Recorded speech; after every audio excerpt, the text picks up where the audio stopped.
الحمد لله الذي أرسل رسوله بالهدى والدين والصلاة والسلام على من كان نبيا وآدم بين الماء والطين وعلى آله وأصحابه أجمعين أجمل الأجملين أكمل الأكملين سيدنا نبينا شفيعنا حبيبنا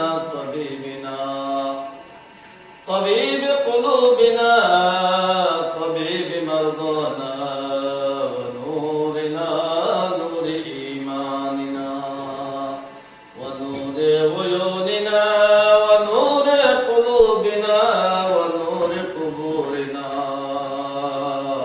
ونور ربنا ومأوانا وملجانا محمد صلى الله عليه وسلم أجمعين.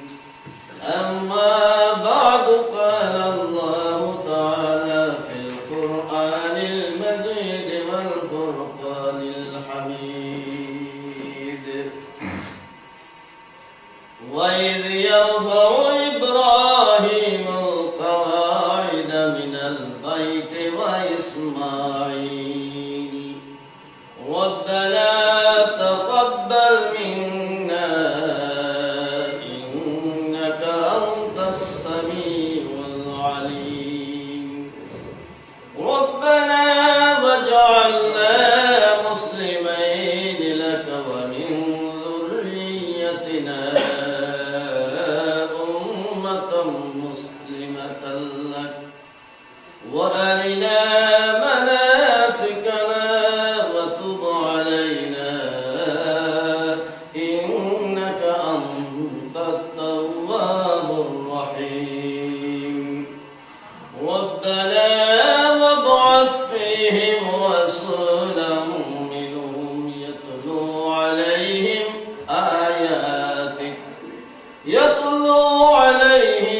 آياتك ويعلمهم الكتاب والحكمة ويزكيهم إنك أنت العزيز الحكيم صدق الله مولانا العظيم وصدق رسوله النبي الحبيب الكريم قال الله تعالى في شأن حبيبه ومحبوبه ومعشوقه ومطلوبه سيدنا محمد صلى الله عليه وسلم مخبرا ومبشرا وآمرا إن الله وملائكته يصلون على النبي يا أيها الذين آمنوا صلوا عليه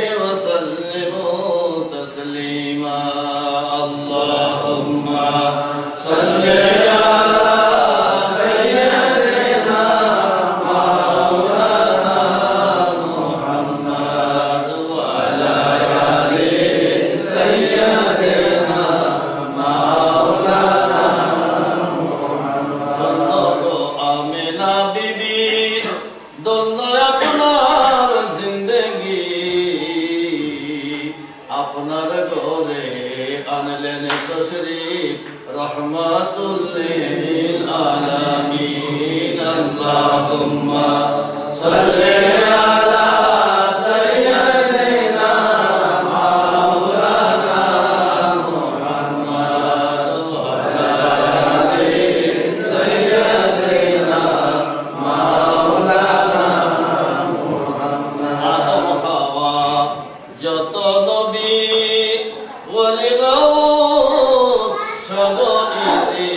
গুনাহ ঝরে যায়।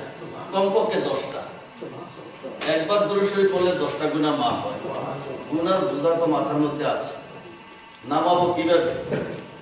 এই দুনিয়ার বোঝা নয়, টান দিয়ে নামাই দিলেন, প্রসেস সারা গুনাহ মাফ হবে না। হয় তওবা করতে হবে, না হয় ইবাদত বন্দেগী করতে হবে, না হয় দুরূদ শরীফ পড়তে হবে। বলেন না সুবহানাল্লাহ। আকাশের ফেরেশতারা কাতারে কাতারে খাড়া, আকাশের ফেরেশতারা কাতারে কাতারে খাড়া, কোথায়? রওজা পাকে পড়েন তারা, সাল্লাল্লাহু আলা মুহাম্মাদ, আল্লাহুম্মা সাল্লি আলা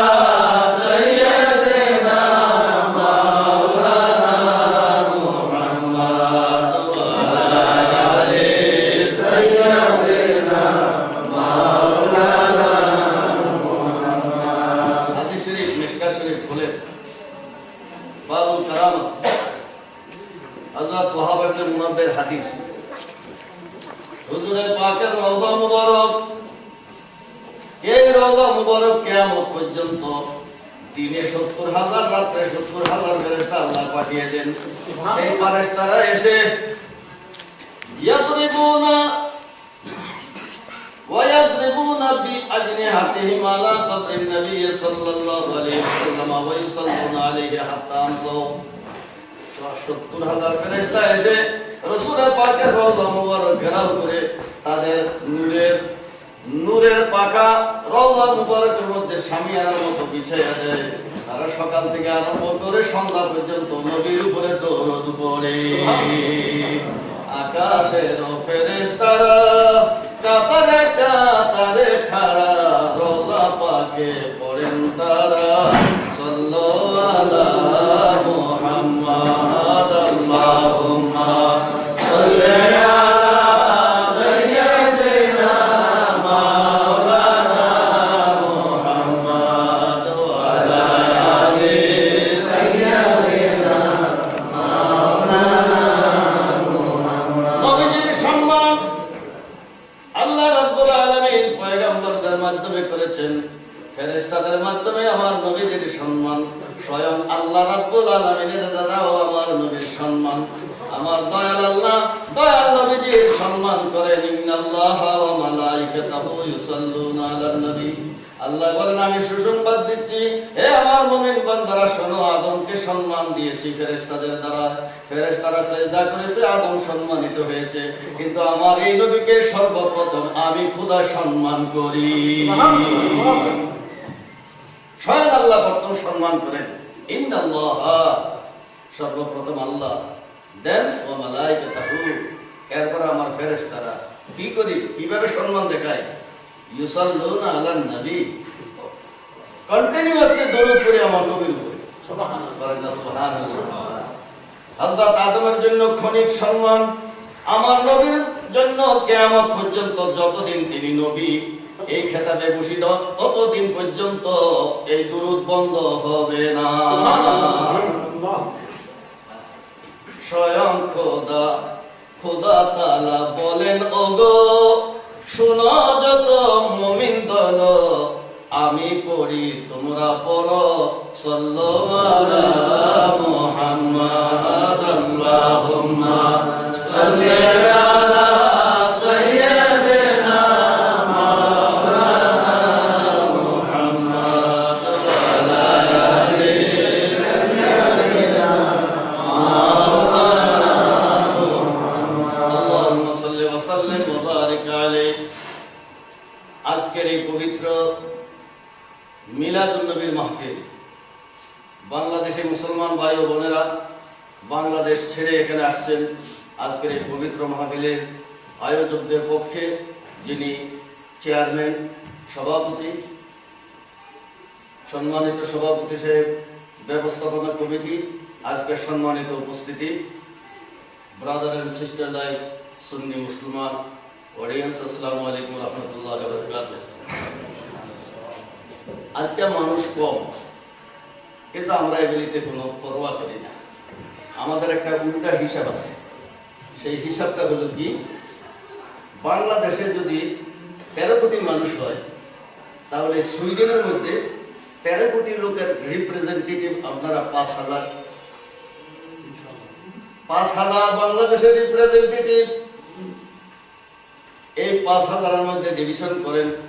বাংলাদেশের মধ্যে যদি 13 কোটি লোক একটা মাহফিলে থাকে, তাহলে স্টকহোমের মধ্যে 5,000 লোক তার সমান হবে। সুতরাং আপনার এক একজনে হাজার হাজার লোকের রিপ্রেজেন্টেশন করতেছেন। সুতরাং আজকে আপনাদের মানুষ কম আর বেশি রায় আমাদের বড় কথা নয়। You are the representative of Bangladesh. এই হিসাবে আপনাদের কাছে 2-4টা কথাবার্তা বলে যাব। আমরা মাস্টার মানুষ, আমরা শিক্ষক মানুষ, আমরা ছাত্রদেরকে শিখাই, পিটাইয়া বাটাই হইলেও শিখাই। যে পর্যন্ত না বুঝে সেই পর্যন্ত আমরা এগুলিকে শরবত বানাই হইলেও খাওয়াইয়া দিই। ঢাকা ইউনিভার্সিটির একজন প্রফেসর, ইসলামিক হিস্ট্রি, বাবার মাদ্রাসায় শিক্ষিত। আমিও সামান্য ছোটখাটো মাদ্রাসা, স্কুল, ইউনিভার্সিটি, বিসিএস, কেরার, ব্যাংকিং ইত্যাদি অনেকগুলি পূজাবাজি আছে, সবগুলি ছেড়ে দিয়েছি। আল্লাহ এবং আল্লাহ রসুল হল সবচেয়ে বড় সম্পদ। করেন আলহামদুলিল্লাহ। সামান্য কিছু কথাবার্তা বলবো নবী করিম সাল্লাল্লাহু আলাইহি ওয়াসাল্লামের উপরে। In the light of holy Quran, কোরআন মজিদের মধ্যে নবী করিম সাল্লাল্লাহু আলাইহি ওয়াসাল্লামকে কিভাবে আল্লাহ তাআলা উপস্থাপনা করেছে সেটা আমরা কিছু দেখব। সর্বপ্রথম ইমাম সাহেব আলহামদুলিল্লাহি রাব্বিল আলামিন পড়েছেন সূরা ফাতিহা, উম্মুল কোরআন। আলহামদুলিল্লাহ দিয়া কেন আল্লাহ শুরু করলেন? কোরআন শরীফের শুরু আলহামদুলিল্লাহ কেন? এই প্রশ্নের জবাব কি? এই প্রশ্নের জবাব পাবেন আমার দয়াল নবীদের সৃষ্টি। নবী করিম সাল্লাল্লাহু আলাইহি ওয়াসাল্লামকে যখন সৃষ্টি করলেন, এর কোটি কোটি বছর পরে হযরত আদম আলাইহিস সালামকে সৃষ্টি করলেন। আমার দয়াল নবীজি নূরে মুহাম্মদের সৃষ্টি হয়ে সর্বপ্রথম বলেছিলেন আলহামদুলিল্লাহ। সুবহানাল্লাহ, সুবহানাল্লাহ। আমার হুজুর নূরে মুহাম্মদের সৃষ্টি হয়ে একটা সিজদা করেছিলেন। সেই সিজদার মধ্যে আমরা করি সুবহান রাব্বিয়াল আ'লা। আমার হুজুর বলেছিলেন আলহামদুলিল্লাহ। আল্লাহ বলেন ওয়ালিহাযা খালাকতুকা ওয়া সাম্মাইতুকা মুহাম্মাদা। হে আমার প্রিয় হাবিব, আপনাকে আমি পয়দা করেছি কেন? আপনি আলহামদুলিল্লাহ বলবেন, আমার প্রশংসা করবেন। এই জন্য আমি আপনাকে, আমি খোদার মহিয়ান, আমি খোদার মহিমা গাইতে পারে আরেক মহিয়ান না হইলে সম্ভবপর নয়। সাধারণ মানুষের যেমন প্রধানমন্ত্রীর সম্মান দিতে পারে না, একজন মন্ত্রী হইলে কাছাকাছি হয়। আল্লাহ বলে আমার সৃষ্টির মধ্যে আমার কাছাকাছি যিনি, তিনি আমার প্রশংসা করতে পারে। হে আমার হাবিব, হামদ হলো প্রশংসা। হামদের উপরে আলহামদু আলিফ লাম, এটা হলো ডেফিনিট আর্টিকেল লাগাইয়া দিলাম। আরবিতে ডেফিনিট আর্টিকেল, ইট এক্সপ্রেসেস ফোর মিনিংস। একটা হলো ইস্তিগরাক, আরেকটা হলো জিন্স, আরেকটা হলো আহাদে যিহনি, আরেকটা হলো আহাদে খারিজি। চার অর্থ ব্যবহৃত হয়। আলহামদুলিল্লাহ সমস্ত প্রশংসা এক অর্থ, এটা হলো ইস্তিগরাক, যেটা আমরা সাধারণ মানুষে করি। কিন্তু যারা আলেম তারা বলে না, এটা তো সাধারণ মানুষের প্রশংসা দিয়ে খোদা কি করবে। আলিফ লাম আরেক রকম হয় জিনসি কমন নাউন হিসেবে, না এখানে কমন নাউন উপযুক্ত হবে না, কি হিসেবে? আরেকটা আছে আহাদে যিহনি। আহাদ মানে উল্লেখ, যিহন মানে অন্তরে। অন্তরে অন্তরে যার কথা আছে তার নামে আলিফ লাম বসাইয়া ওনাকে মুরাদ নেয়। যেমন আপনাদের সুইডেনের মধ্যে ইএন বা কি একটা শব্দ লাগাইয়া সেখানে প্লুরাল বানায়, সিঙ্গুলার প্লুরালের মধ্যে যেমন পার্থক্য করার জন্য একটা ইএন পরে দিয়া লাগাইয়া দেয়, তেমনি ভাবে আলিফ লাম কোন একটা শব্দের পূর্বে লাগাইলে একটা জিনিসকে, নির্ধারিত জিনিসকে মিল করে। আল্লাহ বলেন হে আমার হাবিব, আলহামদুলিল্লাহি রাব্বিল আলামিন। এখানে দুইটা জিনিসের উল্লেখ আছে, একটা হলো প্রশংসা, আরেকটা হলো প্রশংসিত আমি রব্বুল আলামিন। কিন্তু আরেকটা তো বাকি রয়ে গেছে, প্রশংসাকারী কে? প্রশংসাকারী না হইলে প্রশংসা হইতে পারে না। করেন না সুবহানাল্লাহ। তাফসীরুল কোরআন কাকে বলে? সারা জীবন তো এই কাজে রিসার্চ করতেছে। প্রশংসা করতে তিনটা এলিমেন্ট লাগে, প্রশংসাকারী, প্রশংসা, প্রশংসিত। ফেল ফাইল মফউল আরবিতে বলে। আল্লাহ বলে আলহামদু, এটা হলো মফউল, আরেকটা হলো লিল্লাহি রাব্বিল আলামিন, আমি খোদার প্রশংসা। এখানে প্রশংসাকারী কে?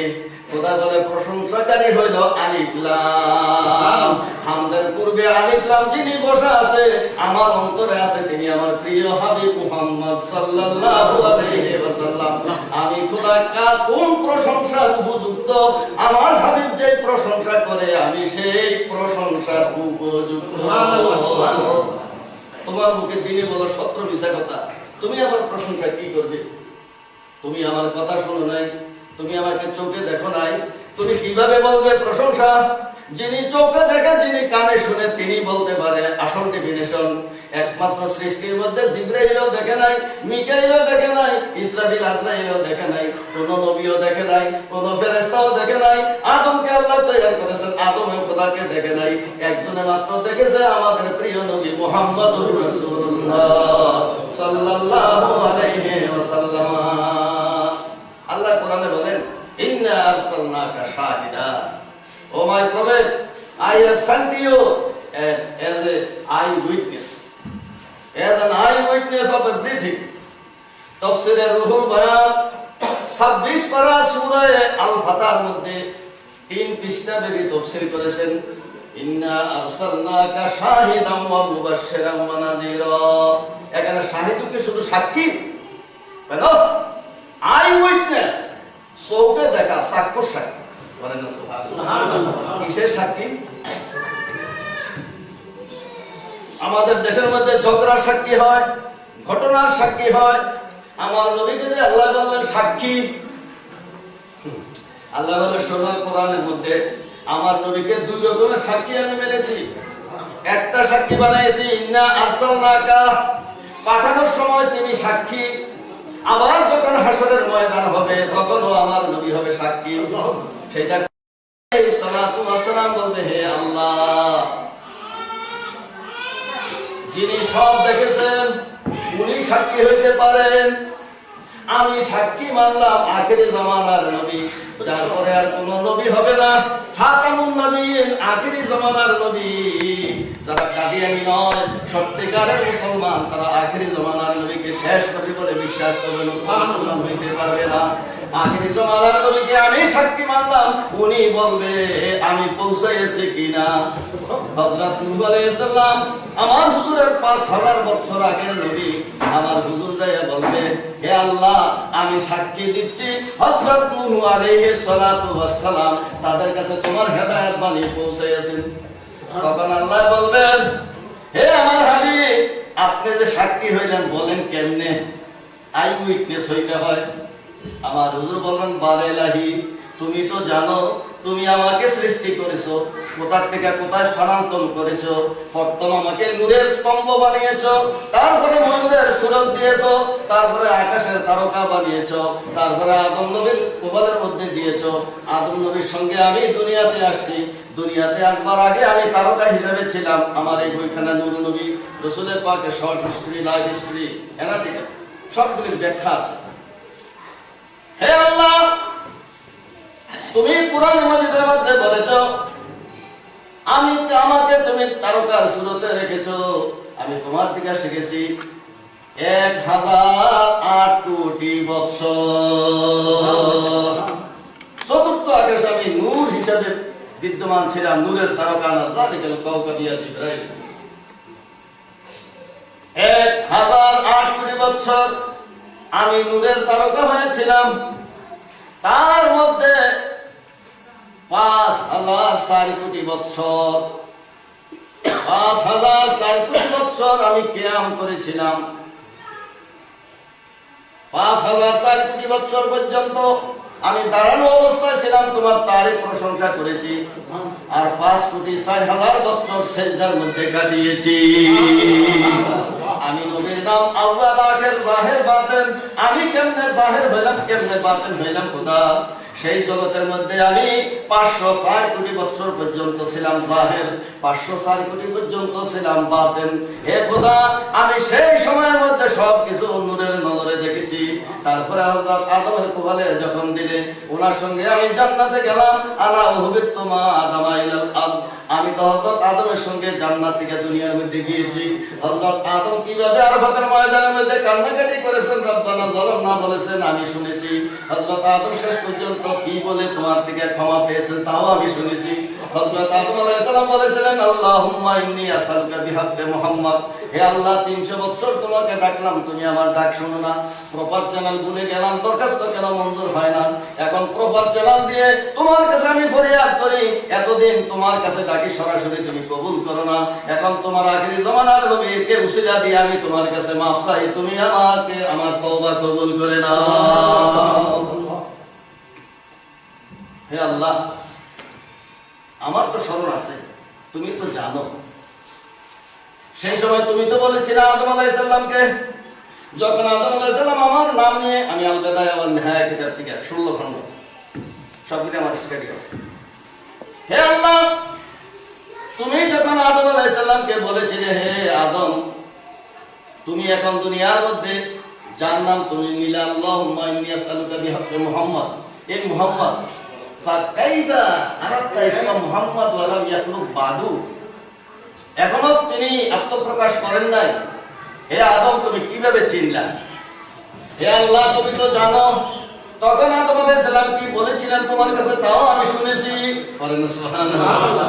আমার হুজুরের লাইফ হিস্টরি হুজুরের জবানে শুনেন, আমরা কি বলবো? হে আল্লাহ, তখন আদম আলাইহিস সালাম বলেছিলেন, ইলাহি লাম্মা খালাকতানি বিয়াদাইকা ওয়া নাফাখতা ফিয়া মির রূহিকা, হে আল্লাহ, তুমি যখন আমাকে তোমার কুদরতের হাতে আমি আদমকে সৃষ্টি করলে, আর আমার মধ্যে তুমি রূহ দিলে, আমি মানুষ হয়ে গেলাম। ফানাযারতু ইলা কাওয়ামিল আরশ ফাওয়াজাদতু হিনা মাকতুবান লা ইলাহা ইল্লাল্লাহ মুহাম্মাদুর রাসূলুল্লাহ সাল্লাল্লাহু আলাইহি ওয়াসাল্লাম, হে আল্লাহ, আমি যখন মানুষ হয়ে তোমার আরশের দিকে নজর করি, তখন একটা সাইনবোর্ড দেখতে পাই, সেই সাইনবোর্ডের লেখা আছে লা ইলাহা ইল্লাল্লাহ মুহাম্মাদুর রাসূলুল্লাহ সাল্লাল্লাহু আলাইহি ওয়াসাল্লাম। বলেন না সুবহানাল্লাহ। আমার হুজুরের লাইফ হিস্টরি আমার হুজুরের জবানে শুনেন, হুজুর কি কাহানি উনকি জবানি। হযরত আদম আলাইহিস সালাম সেই সময় বলেছিলেন, হে আল্লাহ, হে আল্লাহ, তুমি তো জানো। হযরত আদম আলাইহিস সালাম কি বলেছিলেন? তিনি বলেছিলেন, ইলাহি ইন্নাকা লাম তুযিদ ইসমান ইল্লা আহাব্বাল খালকি ইলাইকা, হে খোদা, তোমার নাম লা ইলাহা ইল্লাল্লাহ, এর সাথে কার নাম যোগ হইতে পারে? তুমি তো মহিয়ান দরিয়ান আনকারালাম, তোমার নামের সামনে যার নাম বসাইছো, তোমার সবচেয়ে বেশি প্রিয় না হইলে সেই নাম বসতে পারে না। আমি আদমের নাম নাই, নূহ নবীর নাম নাই, কারো নাম নাই, কোন ফেরেশতার নাম নাই, জিবরাইলের নাম নাই, আরশের নাম নাই, কুরসির নাম নাই, লৌহ কলমের নাম নাই, কিছুর নাম নাই। যে নাম তোমার নামের সঙ্গে লাগিয়েছো, আমি বুঝতে পেরেছি উনি সবচেয়ে তোমার প্রিয়।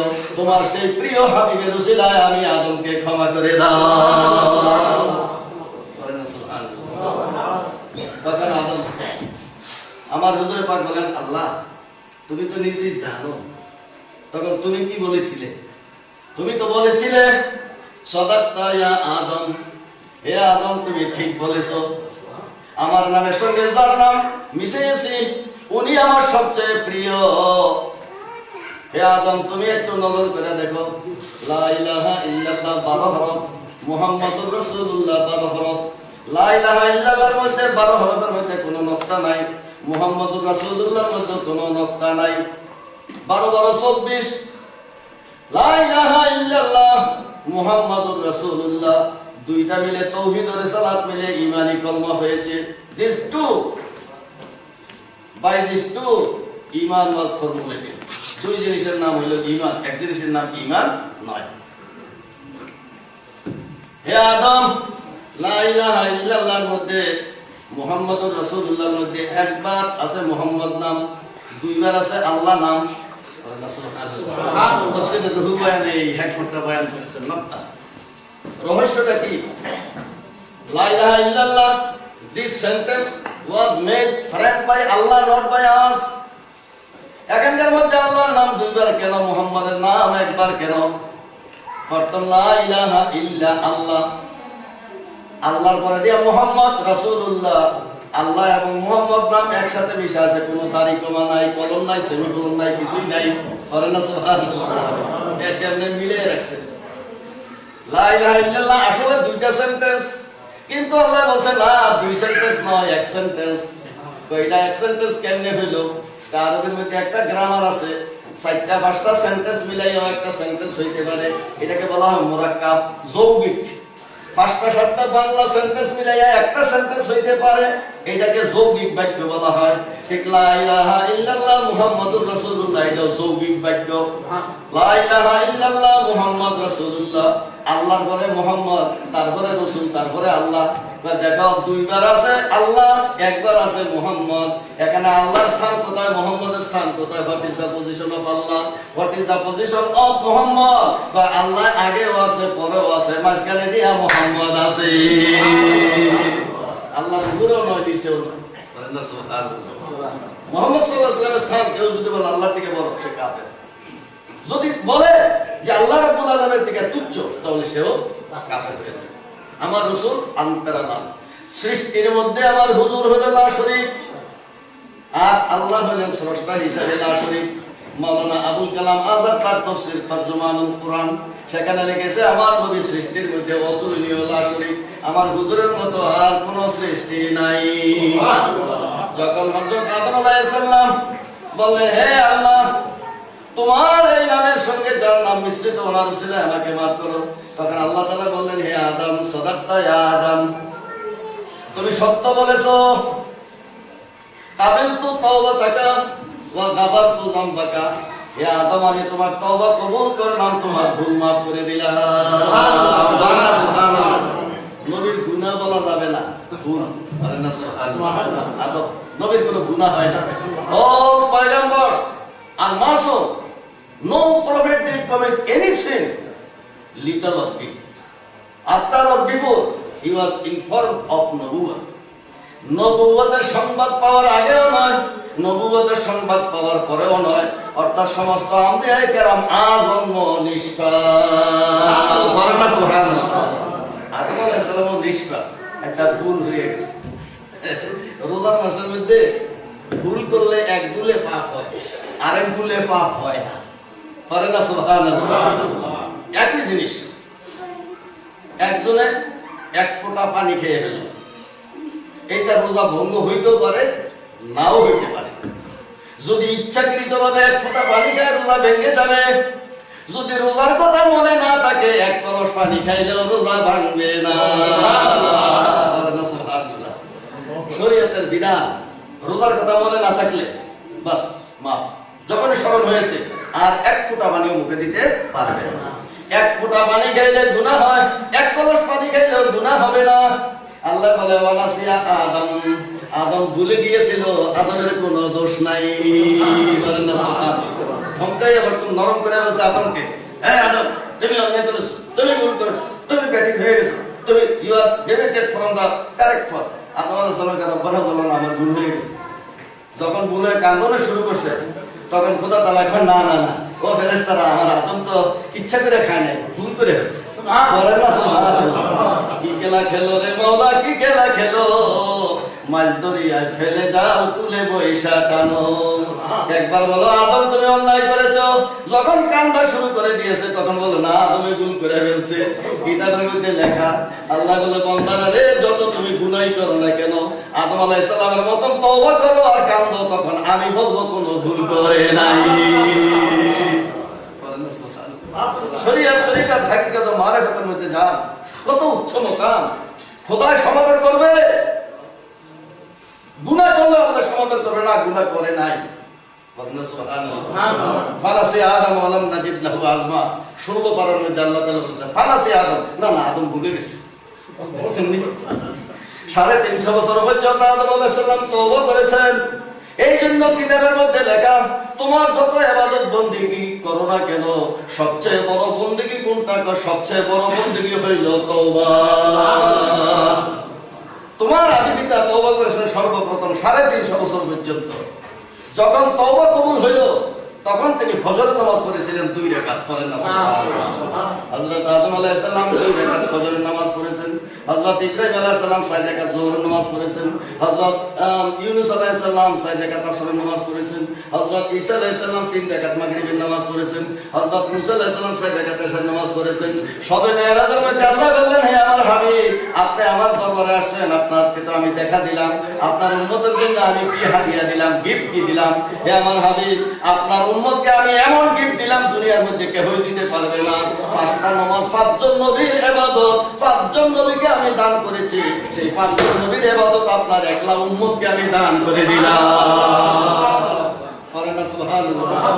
নামাজ কি অর্ডিনারি জিনিস? কেন শুধুই পারফর্ম আমার 5 টাইমস প্রেয়ার আমার নবী কেন 5 ওয়াক্ত আনলেন? 6 ওয়াক্ত হলো না কেন? 4 ওয়াক্ত হলো না কেন? বিরাট হিস্টরি, বিরাট ইতিহাস এগুলির মধ্যে আছে, অনেক কথা আছে। আল্লাহ রাব্বুল আলামিন বললেন, হে আদম, এখন ঠাট্টা শুরু করে দিয়েছেন। হে আদম, তুমি একবার ভুল করেছো বেহেশতে, ভুল করে গাছের ফল খেয়ে ফেলছো, 350 বছর পর্যন্ত কামলা। আজকে তুমি আবার আমার কাছে মাফ চাইলা, তাও আরেকটা ভুল করলাম। পরে ইলাহি কিভাবে ভুল করলাম? আল্লাহ বলেন, এটা হলো কানজুল উম্মাল কিতাবের মধ্যে লেখা। আল্লাহ বলেন, ইয়া আদম লাউ তাশাফফাতা ফি আহলিস সামাই ওয়াল আরদি লাশাফফানাক। হে আদম, আজকে আমারে, আমি খোদারে যেভাবে নরম করে ফেলছো, আমি খোদারে 350 বছর পরে যেভাবে নরম করে ফেলছো, যার উসিলা দিয়ে আমার কাছে আজকে তুমি ক্ষমা চাইলে, আমার হাবিবের নামের উসিলা দিয়েছো, আমি খোদার রহমতের দরিয়ার মধ্যে জোশ এসে গেছে। হে আদম, আজকে তুমি এবং তোমার স্ত্রী দুজনের জন্য ক্ষমা চেয়েছো, একটা ভুল করে ফেলছো।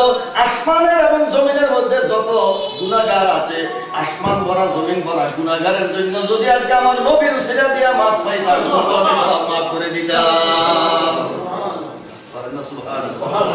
আমরা সেই নবীর উম্মত। এই ঘটনাগুলি আল বিদায়া ওয়ান নিহায়ার মধ্যে লেখা আছে।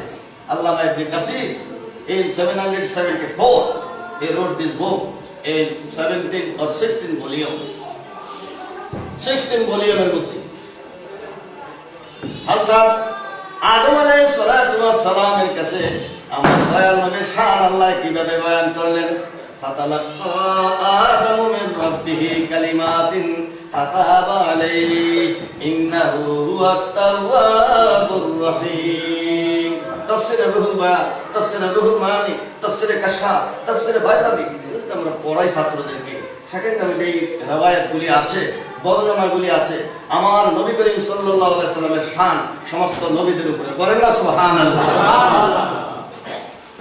ইন্না আরসালনাকা শাহিদান, একটা কথা বলছিলাম, হাজারো কথা মনের মধ্যে ভাসে, সময় নাই, বলার মতো স্কোপ নাই। ইন্না আরসালনাকা শাহিদা,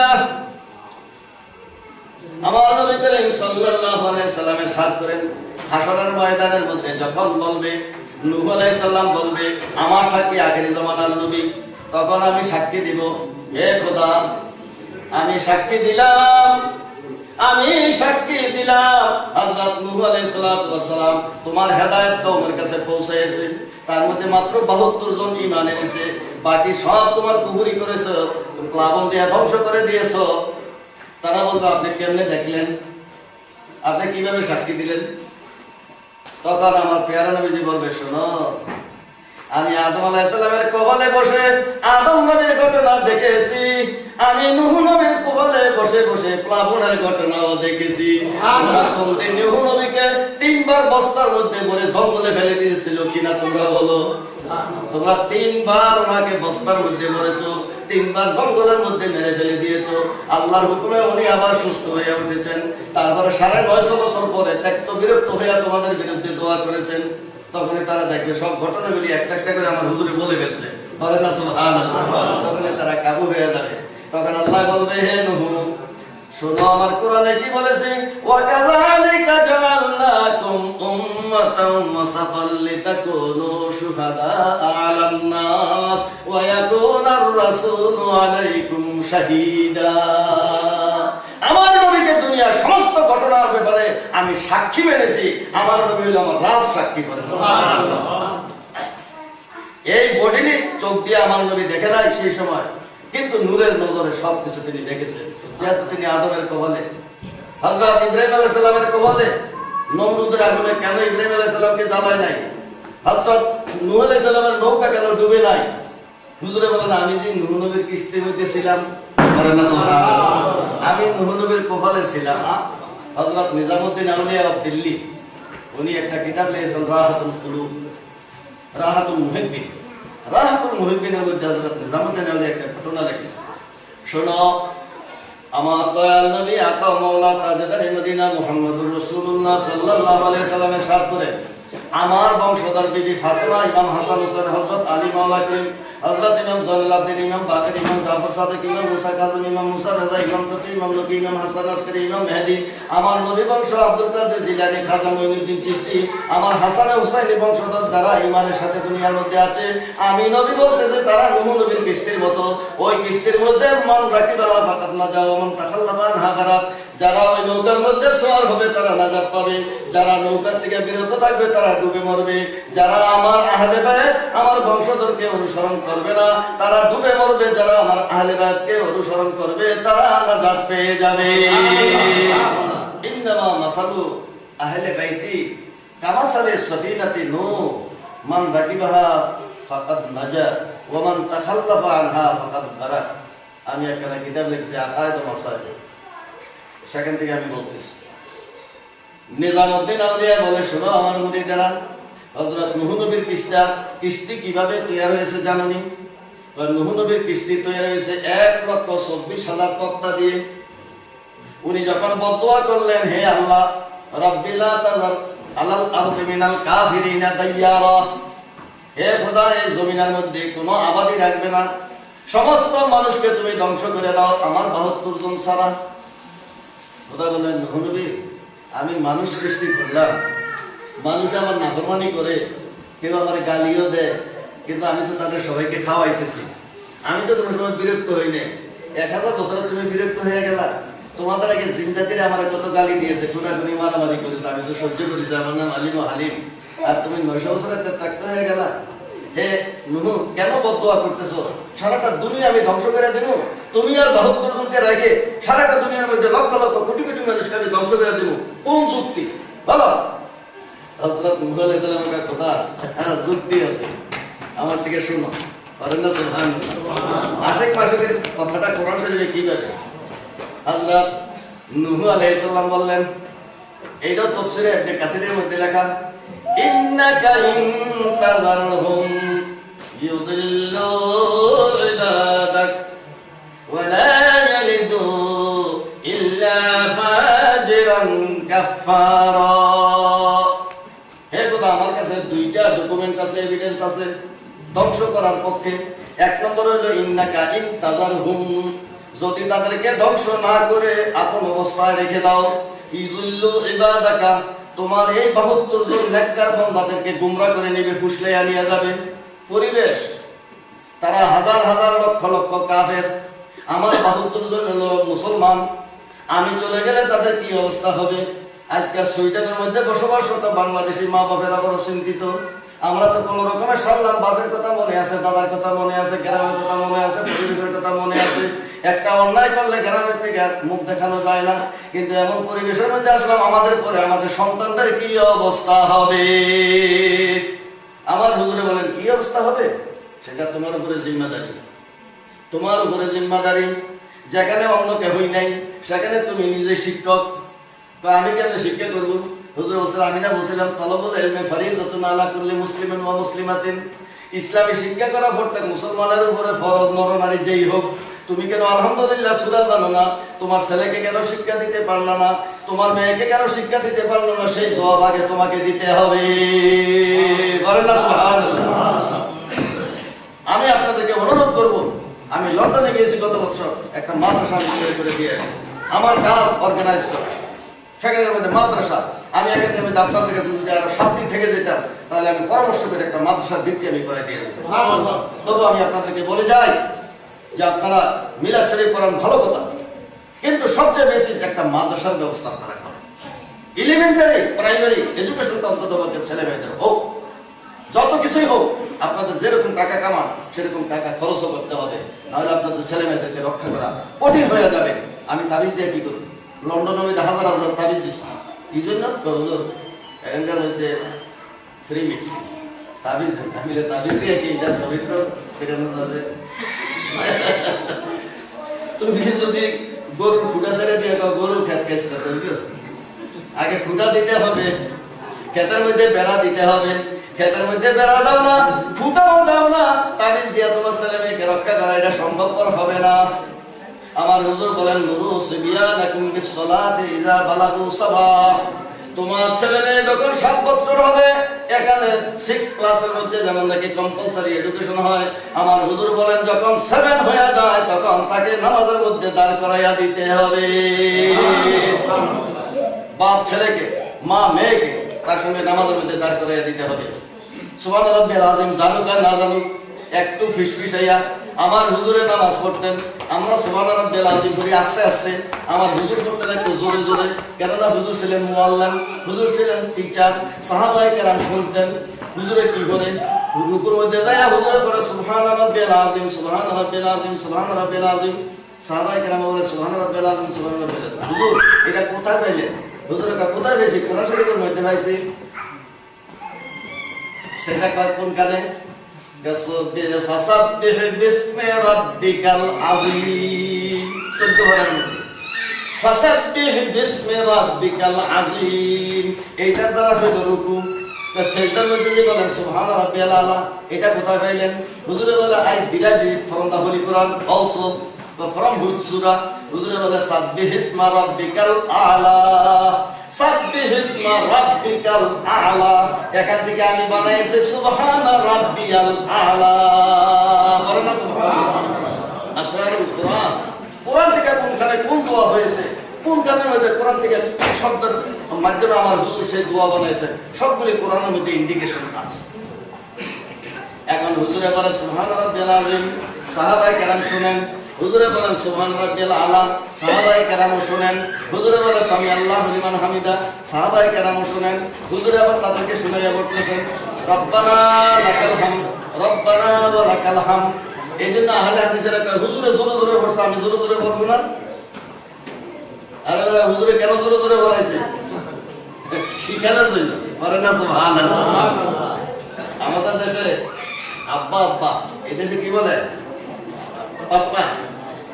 পাপি না কইলে সারবে, পাপ্পা কইলে সারবে। পাপ্পা হোক আব্বা হোক, প্রথম মায় শিখায়।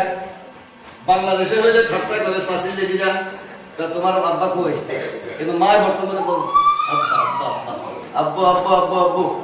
এটা মায় আগে শিখায়, যে মায় আগে শিখায় সন্তানকে, নবী শিখায় উম্মতকে, টিচারে শিক্ষায় ছাত্রকে, ফিরে শিক্ষায় মুরিদকে, আর আলেমেরা শিক্ষায় সাধারণ মানুষকে। বলেন না সুবহানাল্লাহ।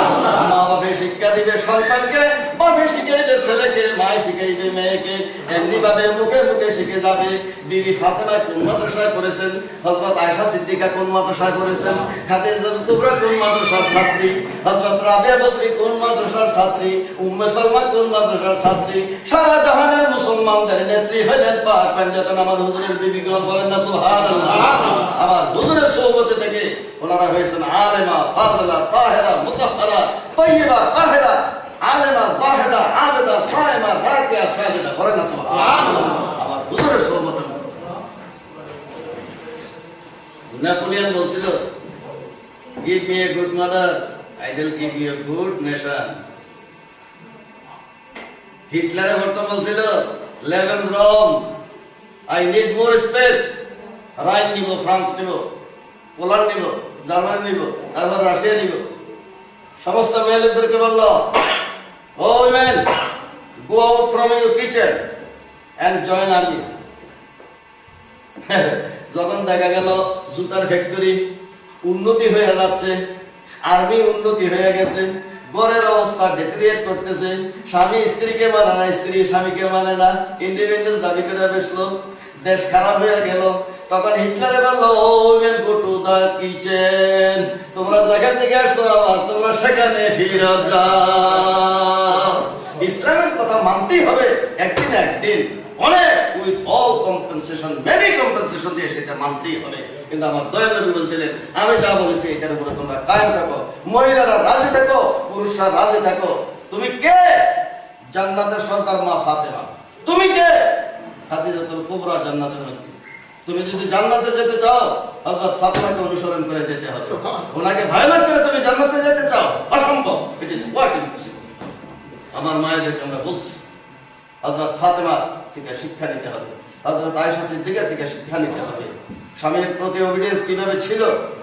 হযরত আয়েশা সিদ্দিকা বলেন, আমি অত্যন্ত ভাগ্যবতী, হুজুর আমার সিনার মধ্যে ইন্তেকাল করেছে, আমার ঠোঁটের সঙ্গে হুজুরের ঠোঁট লেগেছে, আমার মুখের লালার সঙ্গে হুজুরের লালা লেগেছে, আমি মেসওয়াক সবাইয়া দিয়েছি, আমার হুজুরের সেই মেসওয়াক চিবাইয়েছে। আমার মতন ভাগ্যবতী আর কোনো মহিলা হইতে পারে না। পারে না? সুবহানাল্লাহ। আমরা সেই মায়ের সন্তান, উম্মুল মুমিনিন। আমার বোনেরা, এর থেকে বেশি লম্বা কথা বলতে গেলে সারা রাত শেষ হয়ে যাবে, কোনো রাত শেষ হবে না। আমার নবী পুরুষের নবী, আমার নবী মহিলাদের নবী, আমার নবী শিশুদের নবী, আমার নবী বালকদের নবী, আমার নবী যুবকদের নবী। আমার হুজুর যখন হিজরত করে মদিনা শরীফ গেলেন, যুবকেরা রাস্তার গল্লিতে গল্লিতে, মুসলিম শরীফ দ্বিতীয় খণ্ড 265 পৃষ্ঠার মধ্যে হাদিস কানা আছে, ওয়াল আতফালু ওয়াল গলমানু ওয়াল গালমানু ইয়াক্তালিবুনা ফিত তুরুক। রাস্তার গলিতে গলিতে তারা মিছিল করতে আরম্ভ করলো। হুজুর আসছে খবর শুনে, হুজুরকে দেখে না এখন। মহিলারা ঘরের ছাদে উঠে গেল। ওয়ান নিসা ওয়ার রিজালু সাউদু আলা আলা সাকফিল বুয়ুত, ঘরের ছাদের মধ্যে উঠে গেল। সেখানে যায় তারা বলে, তালাল বদরু আলাইনা মিন সানিয়াতিল বাদাই ওয়াজাবা শুকরু আলাইনা মাদালিল্লাহি দাই। করোনা সুবহানাল্লাহ। কোন আলেম আজ পর্যন্ত এরকম একটা কসিদা বানাইতে পারে নাই। আমরা বলবি সব মানুষ মিলাদ শরীফের মধ্যে, জীবনে আমাকে কোনোদিন দেখো নাই, না দেখে আমার কলমা শরীফ পড়েছো, আজকে কেন তো পাগল হয়ে গেছো?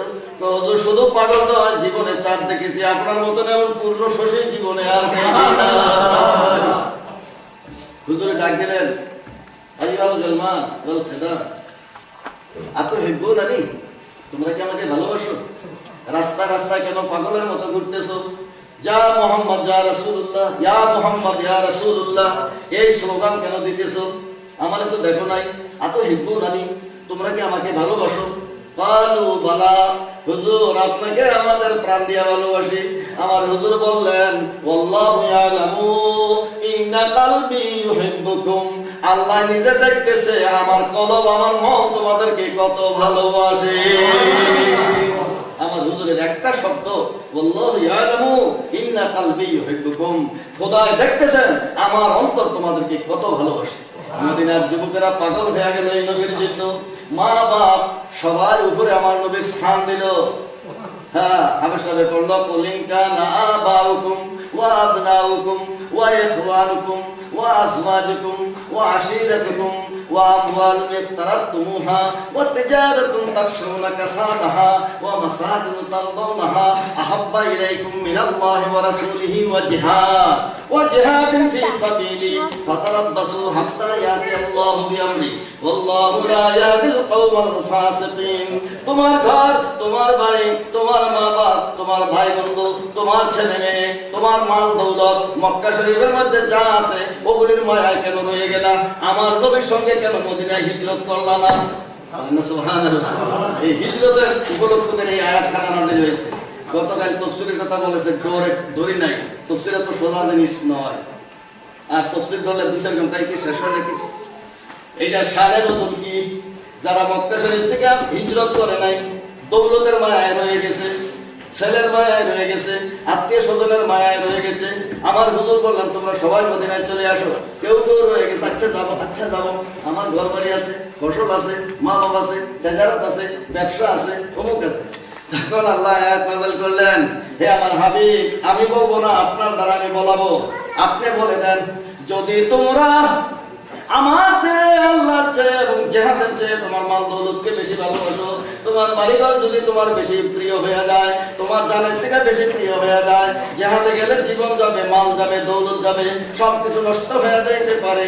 তার চেয়ে যদি তোমার মাল দৌলত বেশি প্রিয় হয়ে যায়, তাহলে আমি মুহাম্মদ সাল্লাল্লাহু আলাইহি সাল্লাম বলতেছি, ফাতারাব্বাসু, wait and see, ফাতারাব্বাসু, wait and see for what comes, যে যা আসতেছে, ফাতারাব্বাসু হাত্তা ইয়াতি আল্লাহ, আল্লাহ আসতেছে। বলেন না সুবহানাল্লাহ। শব্দটা কত সুন্দর, কোথার গজব আসতেছে এটা কয় না। ফাতারাব্বাসু হাত্তা ইয়াতি আল্লাহ, অপেক্ষা করো যে পর্যন্ত না আল্লাহ আসে। তিনি আসবে, খোদাকা হাত্তা ইয়াতি আল্লাহ বিয়ামরি, আল্লাহর আদেশ নিয়ে, লাঠি নিয়ে, আযাব নিয়ে, গজব নিয়ে আসতেছে। বলেন না সুবহানাল্লাহ। আমার নবীর সাথে খোদা কত সুন্দরতম শব্দ ব্যবহার করে, হাত্তা ইয়াতি আল্লাহ বিয়ামরি, খোদা তাআলা এখন নির্দেশ নিয়ে আসতেছে, খোদার গজব আসতেছে। তাহলে দেখা যায় নবীর প্রেম, নবীর ভালোবাসা নিজের মায়ের উপরে, বাপের উপরে, এটার অর্থটা কি? হুজুর আপনাকে ভালোবাসি, এটা নয়। ভালোবাসার তিনটা রূপ আছে, একটা হলো কলবে, আরেকটা হলো জবানে, আরেকটা হলো কাজে কর্মে। কলবে দিয়ে আমার নবীকে সবার উপরে মহব্বত করো, জবানে দিয়ে আমার নবীর নাম শুনলে সাল্লাল্লাহু আলাইহি ওয়াসাল্লাম বলো। আমার হুজুরের নাম শুনে যদি তুমি চোখের মধ্যে সুমা দাও, সুরমা লাগাইলে তোমার চোখ যদি ভালো হয়, আইমনমেন্ট লাগাইলে যদি চোখের পর্দা সাফ হয়, আমার হুজুরের নাম শুনে সুমা দিয়া লাগাও, তোমার চোখের পর্দা ভালো হয়ে যাবে। আমার হুজুর বললেন শুধু দুনিয়া সুরমা হিসাবে ব্যবহার করবে। মান সামিয়া ইসমি, যে আমার নাম শুনে, আপনারা দেখেছেন আমি মাঝে মধ্যে এরকম করি, এটাও পাঠ। হুজুরের পাক ৪৫টা কিতাবের মধ্যে লেখা, কিতাবুল ফেরদাউস প্রথম কিতাব, হাদিসের কিতাব, তাফসীরে জালালাইন, হাশিয়া 22 পারা, ইন্নাল্লাহা ওয়া মালাইকাতাহু ইউসাল্লুনা আলান নবী, এই আয়াতের তাফসীরের মধ্যে আল্লামা জালালউদ্দিন সৈয়দী রওয়ায়াত করেছেন। এরকম কিতাবুল ফেরদাউসের মধ্যে লেখা আছে, তাফসীরে কানুল উম্মাদের মধ্যে লেখা আছে, তাফসীরে রুহুল বায়ানের মধ্যে লেখা আছে, ফতোয়ায়ে শামির মধ্যে লেখা আছে, ফতোয়ায়ে আলমগীরের মধ্যে লেখা আছে, ফতোয়ায়ে কাজীগানের মধ্যে লেখা আছে, বাজ্জাজিয়া সিরাজিয়ার মধ্যে লেখা আছে, সগীরে কবিরের মধ্যে লেখা আছে, কিতাবুল আওসাতের মধ্যে লেখা আছে, মুজামে কবির, মুজামে সগীরের মধ্যে, এমনিভাবে ৪৫টা কিতাবের মধ্যে লেখা আছে। মান সামিয়া ইসমি ফাকাব্বালা ইবহামাইহি ওয়া ওয়াদাহুমা আলা আইনাইহি, হুজুরের পাক ইরশাদ করেন, যে ব্যক্তি আমার নাম শুনবে, মুহাম্মদ সাল্লাল্লাহু আলাইহি ওয়াসাল্লাম, আমার বোনেরা একটা সুসংবাদ দিয়ে দেব। আজকে ওয়াজ কি করব? কয়েকটা কথা শুনে যান আজকে নবী। হুজুরে বলেন আমার নামের মধ্যে কি বরকত, শুধু কি নাম, এর মধ্যে বরকত আছে। মেডিসিন ট্যাবলেটের মধ্যে যদি বরকত থাকে, তাহলে আমার নামের মধ্যে কেন বরকত থাকবে না? বলেন না সুবহানাল্লাহ। খোদার নাম বলে সে মুহাম্মদ, তার মধ্যে বরকত থাকবে না কেন? অবশ্যই থাকবে, অ্যাকশন আছে।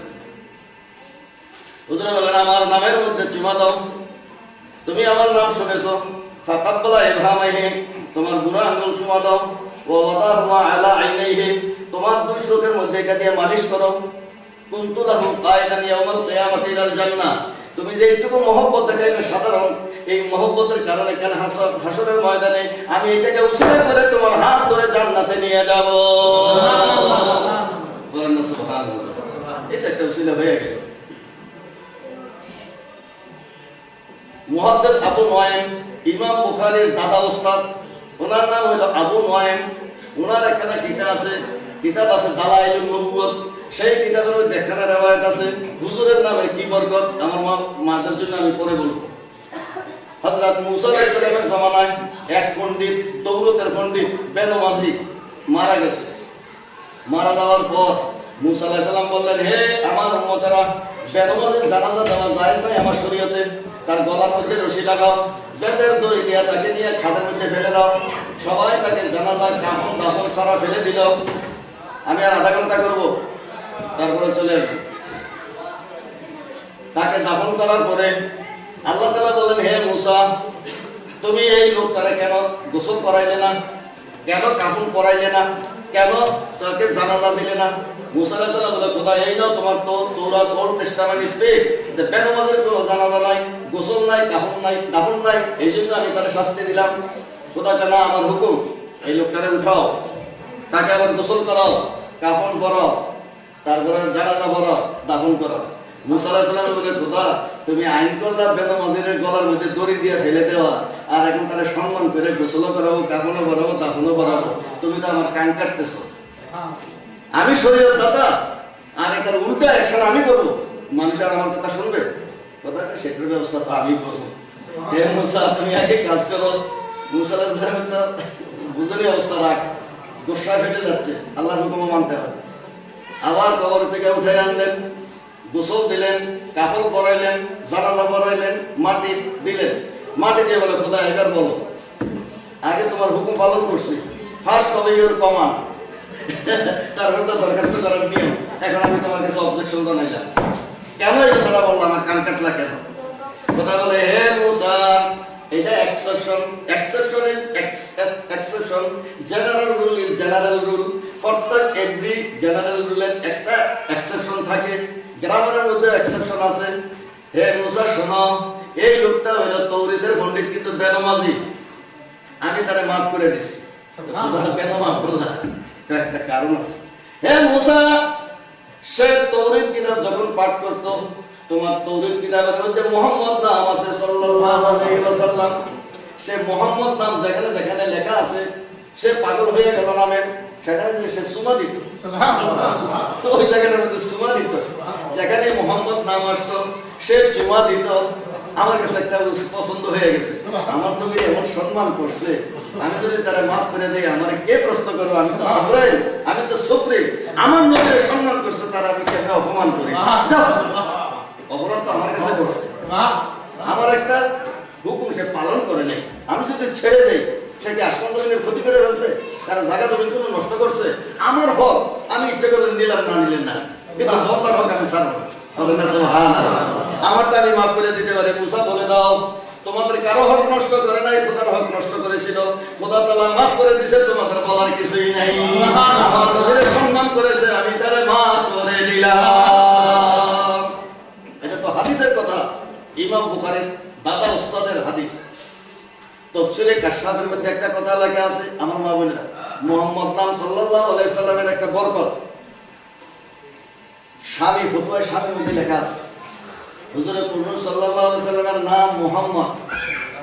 স্বামীরা একটু মনে রেখে, কারে ঘরে যদি মেয়ে হয়, শুধু মেয়ে হয়, ইচ্ছা যাকে একটা ছেলেও হোক, মেয়ে লোকের ইচ্ছা দুইটা ছেলে একটা মেয়ে, দুইটা ছেলে একটা মেয়ে হোক, মেয়ে না হয়ে আবার মহিলারা বেকার হয়ে যায়, জামাই না আসলে পিঠা খাওয়াবে কারে, এটা মহিলাদের একটা বড় আরজু থাকে।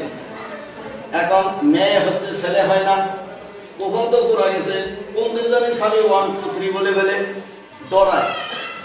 তুমি যদি তোমার ঘরের মধ্যে ছেলে সন্তান চাও, এখানে তো জোর জবরদস্তি কিছুই নাই, খোদার কাছে প্রার্থনা করতে পারো, তদবির করতে পারো, খোদা ইচ্ছা করলে দিবে, ইচ্ছা না করলে না দিবে, সবর করবে। কিন্তু প্রথমে স্বামীর মধ্যে লেখে, স্বামী যদি ওযু করে স্ত্রীকে সাদা কাপড় পরাইয়া, পাক পবিত্র করাইয়া, ওযু করাইয়া, নাভির মধ্যে যদি স্বামী মুহাম্মদ সাল্লাল্লাহু আলাইহি ওয়াসাল্লাম এই নামটা যদি নাভির মধ্যে হাতের আঙ্গুল দিয়ে লিখে দেয়, আল্লাহ রাব্বুল আলামিনের ফজলে তার ঘরে ছেলে সন্তান পয়দা হবে। এটা তো আমরা পরীক্ষা করেছি, অন্যের ব্যাপার, আমার ব্যাপার আমি করি নাই, আমি এমনি রাজি। খোদা তুমি যা দাও, ছেলে দিলেও রাজি, মেয়ে দিলেও রাজি। আইয়ুব আলাইহিস সালামের তুমি ছেলে দিয়েছিলে, উনি রাজি। লূত আলাইহিস সালামকে তুমি মেয়ে দিয়েছিলে, উনিও রাজি। তোমার পেয়ারা নবীকে ছেলেও দিয়েছো, মেয়ে দিয়েছো। আল্লাহ তোমার ইচ্ছা, কেউ ছেলে দাও, কেউ মেয়ে দাও, কেউ ছেলে মেয়ে মিক্সার করে দাও। কেউ সহ্য করতে পারে, কেউ করতে পারে না, কেউ রাজি হয়, কেউ নারাজ তো হয় না, চায়।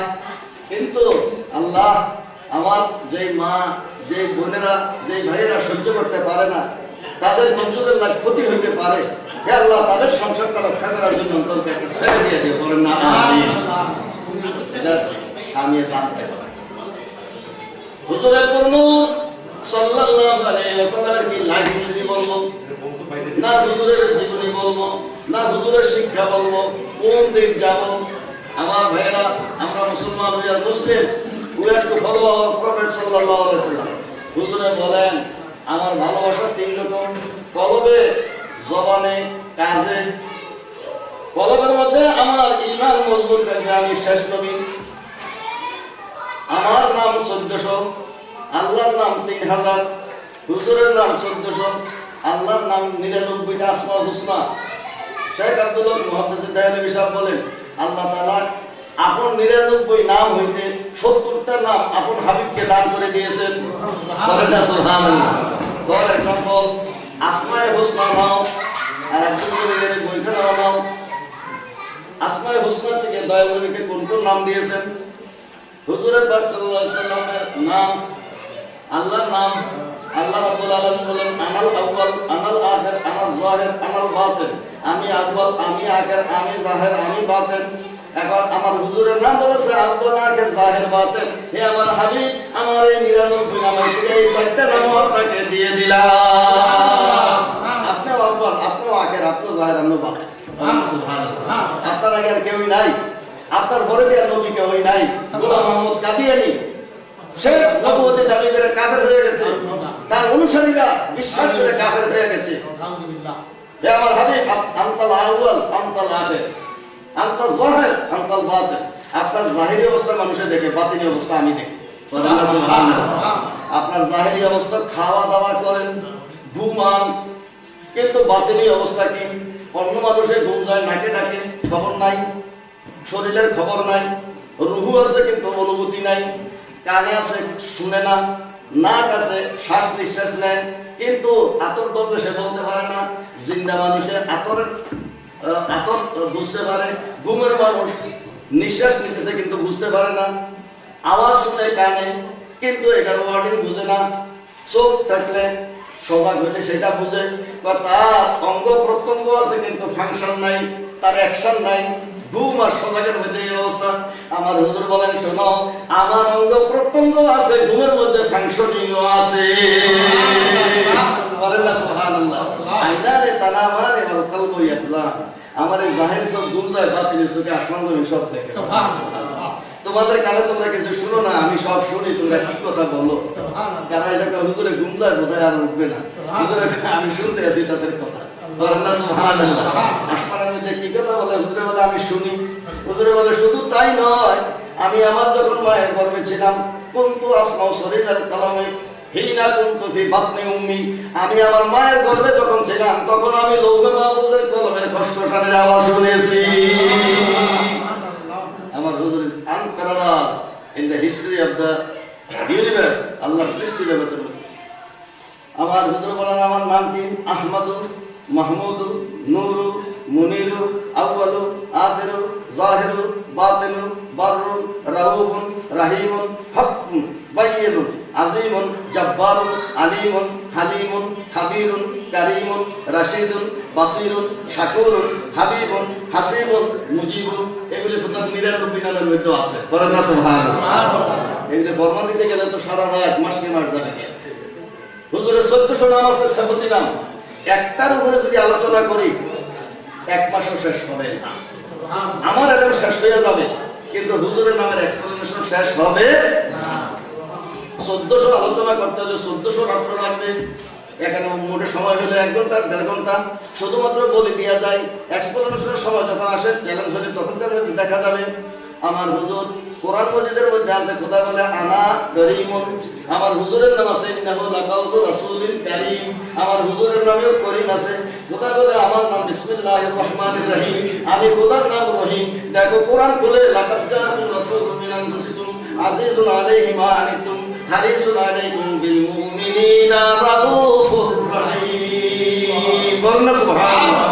আমি খোদার নাম রাউফ, আমার নবীর নাম রাউফ। আমি খোদার নাম রহিম, আমার নবীর নাম রহিম। 70 নাম। বলেন না সুবহানাল্লাহ। বিল মুমিনিনা, আমি রহমান কিন্তু আমার নবীর নাম রহমান না। কেন? রহমান আর দুনিয়া ইররেসপেক্ট অফ কাস্ট এন্ড কালার। আমি খোদা রহমান, সবাইকে খাওয়াই। আমার নবীর এই সেবকটা দেয় নাই, কিন্তু রহিম একটা সেবক দিয়েছি। রহিমুল আখিরা, কবরের থেকে শুরু হবে রহিমের কারবার, শেষ হবে রহমান নাই। খোদা কয় বিপদের দিনে আমিও রহিম, আমার নবীও বিপদের দিনে শাফিউল মুজনিবিন। আমার হুজুর শাফিউল মুজনিবিন, হাসরের ময়দানে কেউ বাঁচাইতে পারবে না। আমার হুজুর বলে তুমি মাপ পাইবা 3 সূরতে।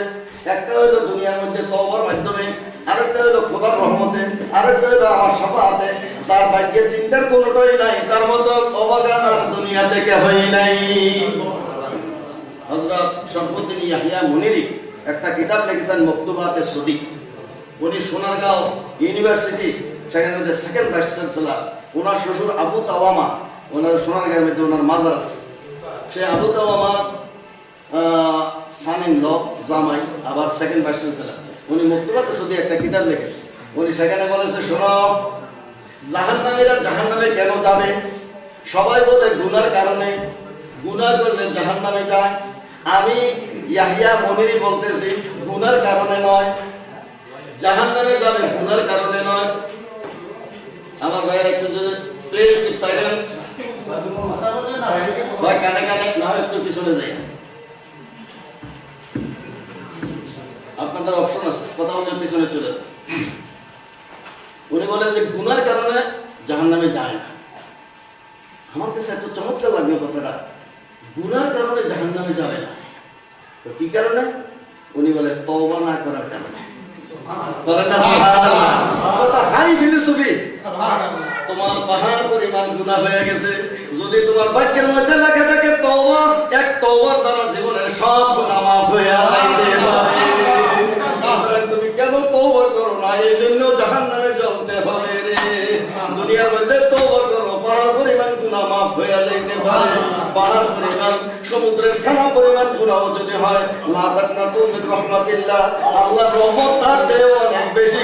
তোমার গুনাহ চেয়ে খোদার রহমত অনেক বড়। বলেন না সুবহানাল্লাহ। আমার হুজুরের এতগুলি নাম এখানের মধ্যে পড়লে হয়তো অনেকে বোরিং ফিল করবেন। হুজুরের পাকের নাম, হুজুরের পাক সাল্লাল্লাহু আলাইহি ওয়াসাল্লাম প্রত্যেকটা নাম মিনিংফুল। মুহাম্মদ নাম ইজ মিনিংফুল, আহমদ নাম ইজ মিনিংফুল। মুহাম্মদ নামের মধ্যে 4টা হরফ আছে, মিম হে মিম দাল। আমার নিজের থেকে বললে গুনাহ হবে। আমি জানি তাফসীরে রুহুল বায়ানের মধ্যে লেখা আছে মিম হে মিম দাল দিয়ে হুজুরের নাম কেন বানাইলো, আলিফ হে মিম দাল দিয়ে হুজুরের নাম আহমদ কেন বানাইলো। তার মধ্যে একটা রহস্য আছে, তরিকতের রহস্য। সেটা হলো কি, আহমদ নামের মধ্যে আলিফ বিবর্তন। আহমদ যখন প্রশংসা করে তিনি, তখন তিনি আহমদ। খোদার দরবারে স্ট্যান্ডিং পজিশন আদবের সাথে দাঁড়ানো। তুমি নামাজের মধ্যে দাঁড়াও তালিমের সাথে, ওয়াকুমু লিল্লাহি কানিতিন। নামাজের মধ্যে কিয়াম কেন করতে হয়? মিলাদের মধ্যে কেন কিয়াম করতে হয়? কারণ নামাজের মধ্যে কিয়াম করতে হয় আল্লাহর সম্মানে, আর মিলাদের মধ্যে কিয়াম করতে হয় নবীর সম্মানে। দেখো না, তেমনি ভাবে নবীকেও দেখো না, যেমনি ভাবে খোদার নামের সম্মানে কিয়াম করা লাগে, তেমনি ভাবে আমার নবীর নামের সম্মানেও কিয়াম করা লাগবে। যারা বলে যে দেখি না কেন কিয়াম করবো, তাদেরকে আমি বলবো তুমি খোদারও দেখো না, নামাজ কেন? জবাব দাও, কিতাব দিয়ে জবাব তুমি পরে। আগে তোমার মাথাটা ভেঙে দিব কথা দিয়া, যুক্তি দিয়া। আসো দেখি তুমি কোন যুক্তি বলা আসছো। কি জানো, সম্মান করতে হলে দেখার কোনো দরকার নাই। লাইফের জিনিসেরও সম্মান করে, করে কিনা? পতাকার কি লাইফ আছে? বাংলাদেশের পতাকার লাইফ নাই, কিন্তু ওর থেকে সম্মান করে। আমার সোনার বাংলা, এটার কি লাইফ আছে? এটা কি কোনো মুসলমানের? সেটাও না। কিন্তু এটা যখন সোনার বাংলা, আমি তোমায় ভালোবাসি, এটা জাতীয় প্রতীক যখন হয়ে গেছে, তখন তার সম্মান হয়ে গেছে, কেউ বসে থাকতে পারবে না। এই জাতীয় সঙ্গীতের সম্মানে এবং পতাকার সম্মানে দাঁড়াইতে হবে, সেখানে কোনো মশলা দিলে কাজ হবে না। তাহলে একটা পতাকা যদি তুমি সম্মান করো যার কোনো লাইফ নাই, তাহলে পতাকাটার জন্য সম্মান নয়, এটা বাংলাদেশের সম্মান। ইট ইজ এ টোকেন, এটার একটা প্রতীক, প্রতীকের সম্মান করতে হয়। ভাইয়েরা আমার, হুজুরের সাল্লাল্লাহু আলাইহি ওয়াসাল্লামের নাম আহমদ, এটা স্ট্যান্ডিং পজিশন। যখন তিনি খোদার প্রশংসা করেন, তখন আলিফ দিয়ে শুরু, আহমাদু চরম প্রশংসাকারী, মুহাম্মাদু খোদার কর্তৃক তিনি চরম প্রশংসিত। হি ওয়াজ এক্সট্রিমলি রেসপেক্টেড বাই আল্লাহ। এজন্য ওনার নাম মুহাম্মদ সাল্লাল্লাহু আলাইহি ওয়াসাল্লাম। সুবহানাল্লাহ। আমি যদি আরেকটু গভীরে যাই, আপনাদের মাথাটা খারাপ হয়ে যেতে পারে, তাতে আমার কিছু আসে যায় না, কিন্তু আমি কিতাব থেকে বলতেছি। মাওয়াহিবে লাদুনিয়া আল্লামা ইবনে হাজার কাসতালানি, ইমাম আহমদ কাসতালানির কিতাবের মধ্যে লেখা আছে, শোনো, আল্লাহর নাম মাহমুদ। এই মাহমুদ নাম থেকে রাসূলের নাম হয়েছে মুহাম্মদ সাল্লাল্লাহু আলাইহি ওয়াসাল্লাম। সুবহানাল্লাহ। আল্লাহর নাম মাহমুদ থেকে মুহাম্মদ নাম আসছে। মিম হে মিম ওয়াও দাল 4টা হরফ। তার মধ্যে আল্লাহ তাআলা ওয়াও হরফটাকে দিয়ে মুহাম্মদ বানিয়ে দিয়েছে। কেন হয় ওয়াও কেন রাখলো? কারণ আছে। বাংলাতে যেমন নাকি ইংরেজিতে যেমন নাকি ভাওয়াল আছে, কনসোনেন্ট আছে, বাংলাতে যেমন নাকি আছে স্বরবর্ণ আছে, ব্যঞ্জন বর্ণ আছে, আরবিতে তেমনি ভাবে দুই রকমের বর্ণ আছে।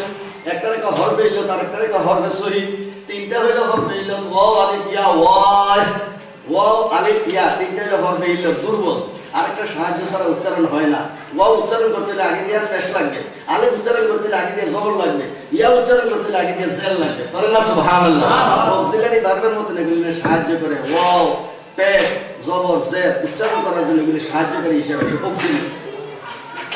ওয়াও হলো দুর্বল হরফ, এটাকে হরফে জয়ী বলা হয়।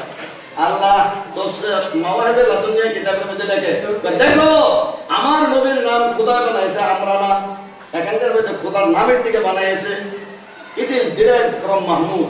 মাহমুদ নামের মধ্যে একটা ওয়াও আছে, কিন্তু রাসূলের নামের মধ্যে ওয়াওটা বাদ দিয়ে মুহাম্মদ, এটা হরফে সহিহ স্ট্রং লেটার। আমার নবীর নামের মধ্যে কোনো দুর্বল লেটার ব্যবহার করে নাই। তাফসীরে রুহুল বয়ানে লিখেছে মুহাম্মদ নাম কেন আসলো চরম প্রশংসিত। তাই এটার মধ্যে আরেকটা হিকমত আছে। তা কি? তার নামাজে নামাজ পড়ে, কিয়াম আছে, রুকু আছে, সেজদা আছে, কায়দা আকিরা আছে। তাফসীরে রুহুল বয়ানে বলে যখন তুমি কিয়াম করো তখন আলিফের মতো, যখন তুমি রুকু করো তখন তুমি দালের মতো, যখন তুমি বৈঠক করো তখন তুমি সাইটটা হরফের মতো। বৈঠকের মধ্যে বসলে তোমার মাথাটা হয়ে যায় মিমের মতো গোল, আর তোমার এই দুইটা বাহু আরামসে হয়ে যায় হের মতো, আর তোমার কোমরটা হয়ে যায় এনাদার মিম, এবং তোমার দুইটা হাঁটু বাঁকা, এটা হয়ে যায় দাল। মিম হে মিম দাল। তুমি বৈঠকের মধ্যে বসলে মুহাম্মদি সূরত হয়ে যায়। মুহাম্মদি সূরত ধরে তুমি নামাজ পড়ো, মিম হে মিম দাল। এই জন্য আমার হুজুরের নাম হয়েছে মুহাম্মদ। তাফসীরে রুহুল বয়ান থেকে বলতেছে আমার পুরা সত্য আছে। আমার হুজুরের নামের প্রশংসা, আমার হুজুরের তালিম, আমি যদি সেদিকে যাই, টিচিং অফ আওয়ার প্রফেট, দিনকে দিন প্রফেসর, উনি দিনকে দিন রাতকে রাত আলোচনা করতে পারেন। আমার হুজুরের পাক সাল্লাল্লাহু আলাইহি ওয়াসাল্লাম 570 বছরের দুনিয়ার মধ্যে আসলেন, কিন্তু ওনার জন্য মাইকিং হয়ে গেছে 6000 বছর। ধরেন না সুবহানাল্লাহ। আমি এটা দেখলাম এখানকার মধ্যে আপনারা একটা বিজ্ঞাপন ছেড়েছেন, তাও আর একটা বকিলি করে জনগণের মধ্যে বর্গজ দিছে, জনগণটা ঘুরে লেখেন নাই। চাচা যাই হোক, কিন্তু কয়দিন হয়েছে? হয় 2 দিন বা 3 দিন, অথবা 1 সপ্তাহ, অথবা 15 দিন আমাদের নামটা প্রচার করেছেন, তারপরেও এই অবস্থা। খোদা বলে আমার হাবিবকে আমি দুনিয়ার মধ্যে পাঠাবো, আমি দাওয়াত দিয়েছি। আমার নবী সভাপতি হিসেবে এক সভার মধ্যে যাবে, দুনিয়ার মজলিসের মধ্যে, এই বিশ্ব মঞ্চের মধ্যে আমার নবীর আগমন হবে। জাস্টিস আমিরাজি বলেছিল time was right, time was right, the stage was ready for the advent of a great man, Hazrat Muhammad Mustafa sallallahu alaihi wasallam. Stage তো তৈরি হয়ে আছে, এই জন্য আমাদের নবীকে আগে পাঠায় নাই। আদম নবীকে বললেন আদম নবী প্রচার করো, মাইকিং করো। নূহ নবীকে বললেন হে নূহ মাইকিং করো। শেষ নবীকে বললেন মাইকিং করো। ইদ্রিস নবীকে বললেন মাইকিং করো। সালেহ আলাইহিস সালামকে বললেন মাইকিং করো। হুদ আলাইহিস সালামকে বললেন মাইকিং করো। হযরত ইব্রাহিম আলাইহিস সালামকে বললেন মাইকিং করো। আমি কিন্তু ক্রোনোলজিক্যাল বলতেছি। হযরত ইব্রাহিম আলাইহিস সালামকে বললেন মাইকিং করো, প্রচার করো। আমি প্রথম যে 3খানা আয়াত করেছি, ওয়া ইয়ারফাউ ইব্রাহিমুল কাওয়াইদা মিনাল বাইতি ওয়া ইসমাঈল। হযরত ইব্রাহিম আলাইহিস সালাম, ইসমাঈল আলাইহিস সালাম আমার হুজুরের কিভাবে প্রচার করেছেন সেটা হলো কোরআনিক ভার্সন। করেন না সুবহানাল্লাহ। আমার হুজুর বলেন জানো, আমি আসছি 570 খ্রিস্টাব্দে, 4000 বছর আগে হযরত ইব্রাহিম আলাইহিস সালাম আমার কথা প্রচার করে তিনি বলেছেন রব্বানা ওয়া বা'স ফীহিম রাসূলাম মিনহুম ইয়াতলু আলাইহিম আয়াতিক। হে খোদা, আমি ইব্রাহিম বুড়া মানুষ, আমার ছেলে এখন 19 বছর বয়স ইসমাইল, আমি তোমার ঘর বানাইলাম, আমার বয়স 105 বছর হয়ে গেল, এক মাসে তোমার ঘর তৈরি করলাম, জিলকত সালের 25 তারিখে তোমার কাছে সারেন্ডার করলাম, এই ঘর বুঝাইয়া দিলাম, আজকে ইনঅগ্রেশন হবে, আজকে এর অভিষেক হবে। খোদা, তোমার কাছে একটা ফরিয়াদ করে তুমি আমাকে 10টা পরীক্ষা করাইছো, তোমার জন্য আগুনে ঝাঁপ দিয়েছি, তোমার জন্য আমার ইসমাইলের ছেলের গলার মধ্যে ছুরি চালাইছি, তোমার জন্য আমার পিতৃভূমি ত্যাগ করেছি, তোমার জন্য আমি মিশরের মধ্যে গমন করেছি, তোমার জন্য কত ত্যাগ স্বীকার করেছি, কত জ্বালা ভোগ করেছি, আমি কত রকমের মোনাজারা মুশাহাদা করেছি, তর্ক বিতর্ক করেছি বন্ধুদের সাথে, খোদা যত পরীক্ষা করেছো সবগুলি পরীক্ষা আমি পাস করেছি। এখন তোমার কাছে একটা ফরিয়াদ করি, খোদা আমি বুড়া পয়গম্বর, আমার এই আবাদতটা মানতে হবে। খোদা কি রব্বানা ওয়া বাস ফীহিম রাসূলা, খোদা যেই নবীর মাইকিং করলাম আমি নবীর তো দেখলাম না, খোদা আমার মনের মধ্যে একটা আসর হয়ে গেল, ওনার কথা প্রচার করি কিন্তু ওনারে তো দেখলাম না। রোজে আদমের মধ্যে দেখাইছিল একবার যে আসবে আসবে, ওয়াই লাকাল্লাহু মিসাকান নাবিয়িনা লামা আতাইতুকুম মিনাল কিয়াম, এখানে ওয়াই লাকাল্লাহু মিসাকান নাবিয়িনা লামা আতাইতুকুম মিন কিতাবিন ওয়া হিকমাতিন সুম্মা জাআকুম রাসূলুম মুসাদ্দিকুন লিমা মা'akum লা তু'মিনুন্না বিহি ওয়া লা তানসুরুন্না ওয়া লা আকরাতুম ওয়া আখadtum আলা যালিকুম সিদ্দান ওয়া কারনা ক্বালা ফাশহাদু আনা মা'akum মিনাশ শাহিদিন ফামান তাওয়াল্লা বা'দা যালিকা ফাউলাইকা হুমুল ফাসিকুন। আল্লাহ তাআলার মিলাদ শরীফ আর সমস্ত নবীগণ দ্বারাই আমার নবীকে সম্মান করে, বলেন না সুবহানাল্লাহ। রোজে আদালের মধ্যে মিলাদ কিয়াম হয়ে গেছে, শেষ। এই জন্য বলছিলাম ওনাকে আগে থেকে আমি বুড়া মানুষ, দু একটা কথা শেষ করে বলে আমরা করে বছর বর্তমান ক্যালকুলেশনের করুন, এখন তো বুড়া হয়ে গেছে, বাঘ বুড়া হয়ে খাপ ফেলে যায় না। আমি মাওলানা ইমামউদ্দিন নূরীর দেশের মানুষ তো কথা বলার অভ্যাস আছে, তো উনি বলে ফেললে ওনারা জোয়ান মানুষ, আমরা করতে করতে বুড়া হয়ে গেছি, কিন্তু তারপরে তো মজা লাগে, তো আমার নবীর নাম বলেন না সুবহানাল্লাহ, মুহাম্মদ নাম যখন কথা বলতে লাগে। আল্লাহকে যে পাইতে চায় হযরতকে ভালোবেসে, আরশ কুরসি লৌহ কলম না চাইতে পেয়েছে সে, বলেন না সুবহানাল্লাহ। কাজী নজরুল ইসলাম কি বুঝলো আর আমি দাঁড়িয়েওয়ালা মানুষ কি বুঝলাম? আমার হুজুরকে বলে আমাদের মতন মানুষ, আর কাজী নজরুল ইসলাম কি বলে, এই নামেরই রশি ধরে যেতে হবে খোদারই ঘরে, এই নামে রশি ধরে খোদার ঘরে যাইতে হবে, নতুবা যাওয়া সম্ভবপর নয়, সিঁড়িতে না উঠলে দোতলা যাওয়া সম্ভবপর নয়, আমার নবীর রশি না ধরলে খোদার কাছে যাওয়া সম্ভবপর নয়। কুলিন কুনতুম তুহিব্বুনাল্লাহ ফাত্তাবিউনি, আমি খোদার কাছে আসতে লাগে নবীর কাছে যাও, নবীর যদি হয়ে যাও তাহলে আমার দরজা খোলা হয়ে যাবে, সুবহানাল্লাহ। কত রকমের তাফসীর আছে। তো কাজী নজরুল ইসলামে বলে এই নামের এই রশি ধরে যেতে হবে খোদারই ঘরে। উদাহরণটা কিরকম, নদীর তরঙ্গে যে পড়েছে ভাই দরিয়াতে এসে আপনি মিশে, তুমি যদি দরিয়া যাইতে চাও তাহলে মেঘনা নদীতে ঝাঁপ দাও, মেঘনা নদী তোমাকে টেনে নিয়ে যাবে বঙ্গোপসাগরে, বলেন না সুবহানাল্লাহ। বঙ্গোপসাগরে যাইবে কোথা থেকে আসে, ভাড়া কোথায়? বঙ্গোপসাগর আল্লাহ, আর নবী হলো রাসূল, মেঘনা নদী হলো রাসূলুল্লাহ। তুমি নদীতে ঝাঁপ দাও, নদীর ঢেউ তোমাকে নিয়ে যাবে মহাসাগরে। আমার খোদার কাছে যদি যেতে চাও তাহলে নদীর মধ্যে তুমি ঝাঁপ দিয়ে দাও, নবীর সুন্নত মানো, নবীর মেসওয়াক করো, নবীর আদব রক্ষা করো, খানা খাইতে নবীকে অনুসরণ করো, ব্যবসা করতে নবীকে অনুসরণ করো, কাপড় পরতে নবীকে অনুসরণ করো, ব্যবসা করতে নবীকে অনুসরণ করো, রাজ্য শাসন করতে নবীকে অনুসরণ করো, টিচার হিসাবে নবীকে অনুসরণ করো, তোমার স্বামী হিসাবে নবীকে অনুসরণ করো, সন্তানের বিষয় হিসাবে নবীর আদর্শ তুমি মানো, নবীর পাড়া প্রতিবেশীর মধ্যে আমার ব্যবহার করতে আমার নবীকে মানো। তোমার ধন সম্পদ কেমনে ব্যয় করবে, বিবি খাদিজার ধন সম্পদ আমার নবী যেমনে ব্যয় করেছেন। তুমি কেমনে ব্যবসা করবে, আমার নবী যেভাবে সিরিয়াতে ব্যবসা করেছেন। তুমি এতিম কিভাবে চলবে, আমার নবী এতিম হিসাবে। তুমি যখন দেশের শাসক হও কিভাবে চালাবে, আমার নবী যখন শাসক। তখন যখন তুমি প্রজা হবে তখন কিভাবে আমার নবীর মতন অত্যাচার সহ্য করবে, যখন তোমার সুযোগ নাই মুক্তি জীবনের মধ্যে অত্যাচার সহ্য করতে হবে। যখন মদিনাতে গেলা শক্তি হয়ে গেল, দাঁড়িয়ে গেল, পাল্টে গেল, যে মক্কায় তোমাকে বের করে দিয়েছে সেই মক্কাকে পদানত করে দাও, বলেন না সুবহানাল্লাহ। সবই তো আছে আমার নবীর কাছে।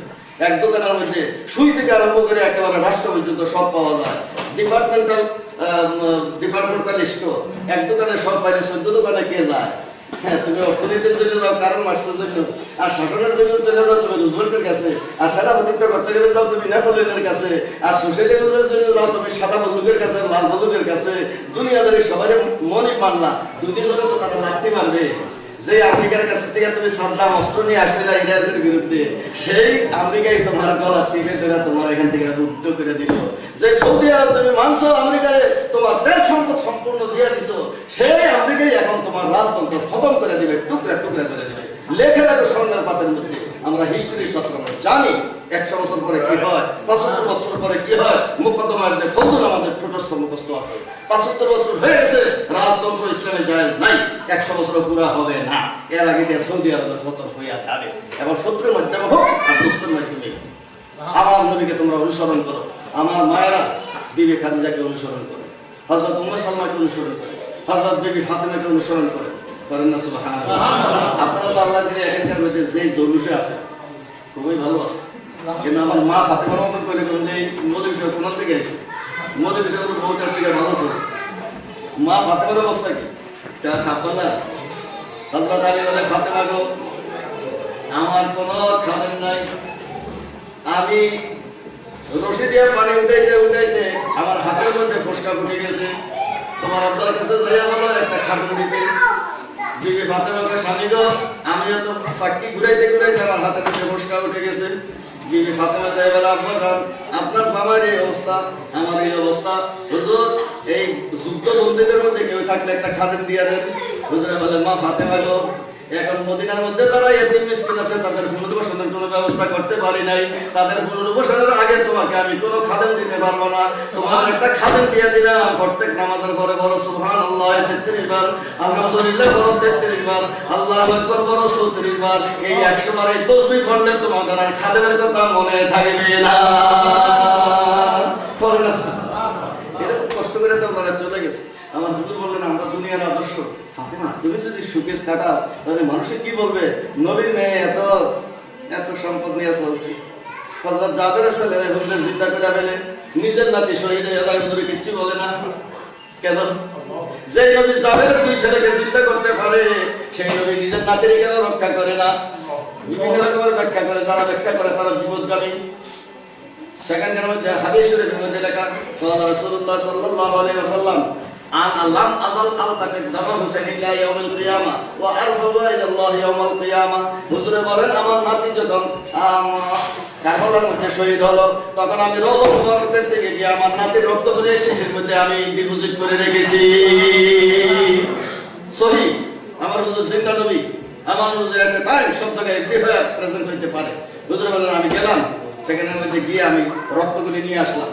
হযরত আব্দুল্লাহ ইবনে আব্বাসকে স্বপ্নের মধ্যে বলে দিলেন, হযরত উম্মে সালমাকে বলে দিলেন, এই দেখো শিশির মধ্যে রক্ত, এটা হলো দমে হুসাইন, হুসাইনের রক্ত। তো কি জন্য হুজুর? রক্ত রাখতে হলে তো ব্লাড ব্যাংক লাগে। হুজুর, আপনার কাছে ব্লাড ব্যাংক আছে কিনা? হুজুর, আমার কাছে ব্লাড ব্যাংক আছে, ওষুধও আছে, আমি সবকিছু, আমি ডাক্তার, আমি হাসপাতাল, আমি ওষুধ, আমি সবকিছু। করেন না সুবহানাল্লাহ? তোমাদের ডাক্তার আলাদা, প্রেসক্রিপশন আলাদা, ফি আলাদা, ওষুধ আলাদা, কিন্তু আমি সবাই হাসপাতাল বললে আমি, ওষুধও আমি, ডাক্তারও আমি, প্রেসক্রিপশনও আমি, মেডিসিন বলো, প্রিজার্ভেশন সবই আমি। হুজুরে বলে, এই রক্তটারে আমি রেখে দিলাম, কাল হাসরের দিনে খোদার কাছে যাই বলবো, খোদা আমি আরাম চাই নাই, আমার নাতি শহীদ হয়ে গেছে, খোদা আমার নাতির রক্তের বদলে আমার গুনাহগার উম্মতকে মাফ করে দাও। আমিন ওয়া আখিরু দাওয়ানা আলহামদুলিল্লাহি রাব্বিল আলামিন। আসসালামু আলাইকুম ওয়া রাহমাতুল্লাহি ওয়া বারাকাতুহু। আমার স্নেহের বাতেন কলেজের প্রফেসর আতাউর রহমান সাহেব, যেহেতু ওনারা শিক্ষিত মানুষ, ওনারা অনেক রিসার্চের বই লিখেছে, ওনার কাছে যদি কোনো রিসার্চের বই থাকে ইসলামিক হিস্ট্রি সংগ্রহ করে নেবেন। আমি কিন্তু সোমবার 14টা বই আমি নিজে পাবলিশ করেছি, কোনো মানুষের থেকে আমি সহায়তা নেইনি। বাপদাদা সম্পত্তি দিয়ে 14টা বই পাবলিশ করেছি, এখন 9টা চলে। 3টা বই নিয়ে এসে এখানে বিশেষ প্রয়োজন। একটা হলো নবী করিম সাল্লাল্লাহু আলাইহি ওয়াসাল্লামের লাইফ হিস্ট্রি, অ্যানালাইটিক্যাল, হুজুরের প্রত্যেকটা ঘটনা, 63টা বছর, 63টা ঘটনা এর মধ্যে অ্যানালাইসিস সহকারে আছে। আরেকটা হয়েছে আকায়েদুল মাসাইল, আরেকটা হচ্ছে মিলাদুল কিয়াম। আমি মনে করি সেই 3টা এই দেশের মধ্যে প্রয়োজন হইতে পারে। যদি কারো মনে চায় করে দেয়া এই মাহফিলের পরে, এখানে বেশি না, আমার দেশের দামি দাম, যেহেতু আমার নামতে কাস্টম লাগে নাই, কিছু লাগে নাই, 150, এই 3টার একটা। আমার এখানে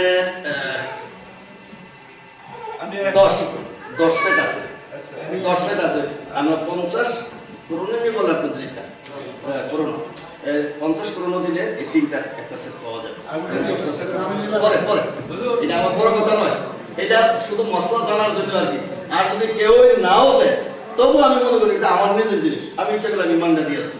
কিন্তু এখানে মধ্যে প্রয়োজন আছে, আপনারা পড়বেন, দেখবেন, যদি এটা কোনো জ্ঞান থাকে, হাদিস কোরআন যদি থাকে, কোটেশন যদি থাকে, রেফারেন্স যদি থাকে, সত্যতা যদি থাকে, আপনারা সেটা অনুসরণ করবেন।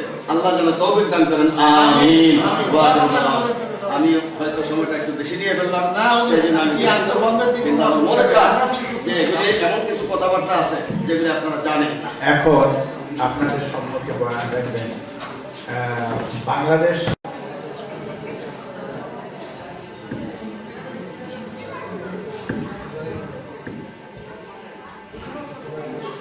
أعوذ بالله من الشيطان الرجيم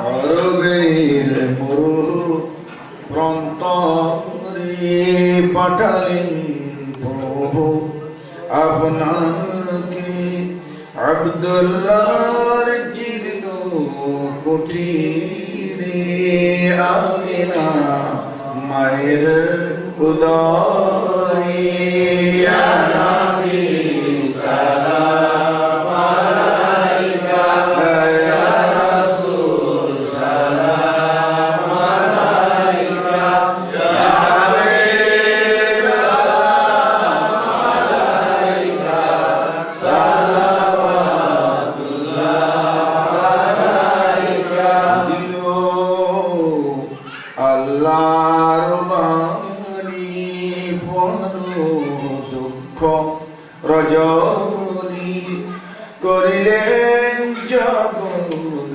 নুরানি আমিনার নয়নের মনি ইয়া নবী সালাম আলাইকা ইয়া রাসূল সালাম আলাইকা ইয়া হাবিব সালাম আলাইকা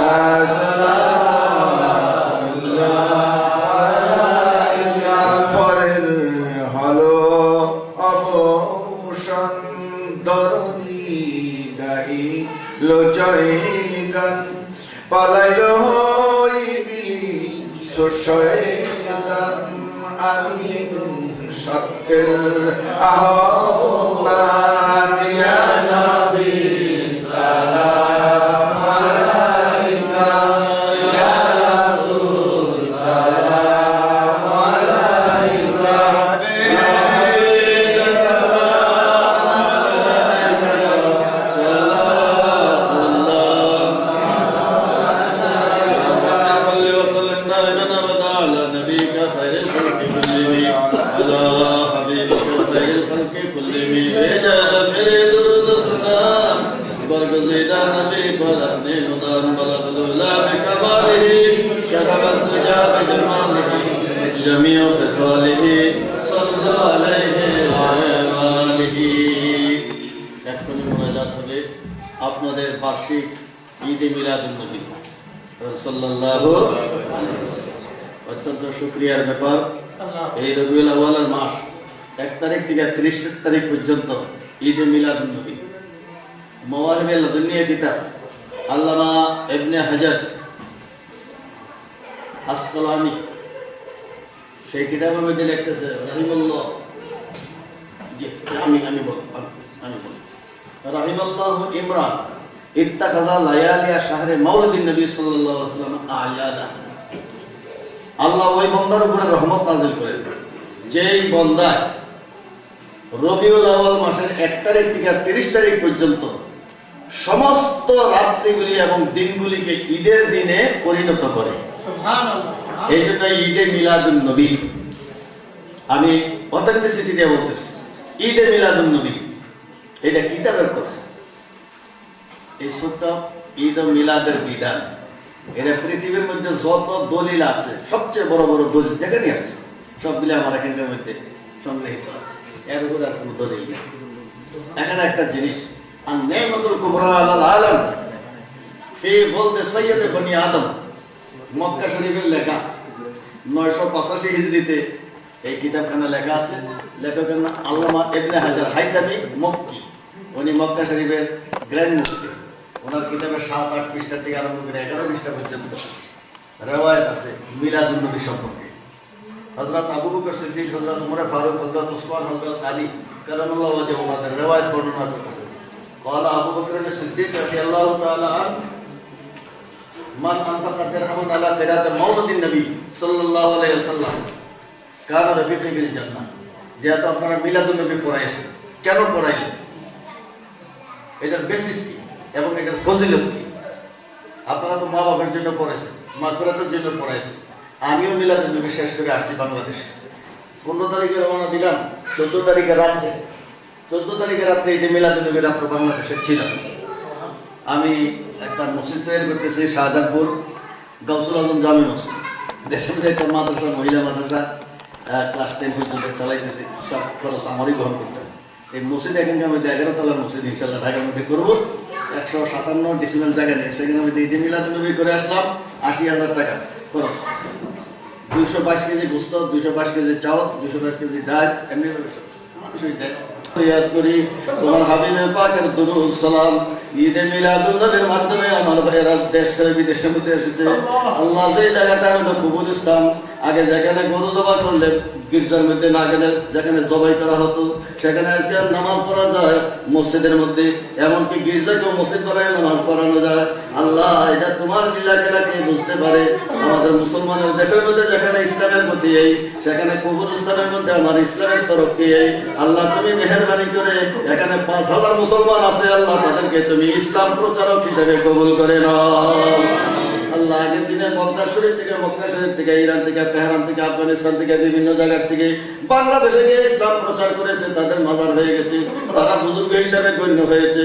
আল্লাহ যে মেয়েরা বাংলাদেশে চাকরির উদ্দেশ্যে এসেছেন, আল্লাহ উপার্জন তালাশ করতে আসেছেন, অর্থ উপার্জনের জন্য আসছে, তারা যদি নিয়ত করে এখানকার মধ্যে একজনেরও যদি ইসলাম শিক্ষা দিতে পারি, এখানকার মধ্যে ইসলামী আদর্শ যদি আমি দেখাইতে পারি, এই আদর্শ ফলো করে একজনও যদি মুসলমান হয়ে যায়, তাহলে সে গাজী হিসেবে তোমার দরবারে পরিগণিত হবে। আল্লাহ তুমি মেহেরবানি করে এক কাজে 2 কাজ করাইয়া দিও, চাকরি করতে আসছে তাদেরকে মুজাহিদ বানাইয়া দিও। আল্লাহ ইসলামের ধর্ম প্রচারক হিসেবে কবুল করো। আমার দয়াল নবীকে উপলক্ষ না করলে নিজের বাহাদুরি দিয়ে কাজ হবে না। আল্লাহ কোরআনে বলে ওয়াইজা সালাকা ইবাদি আন্নী ফাইন্নী করিব।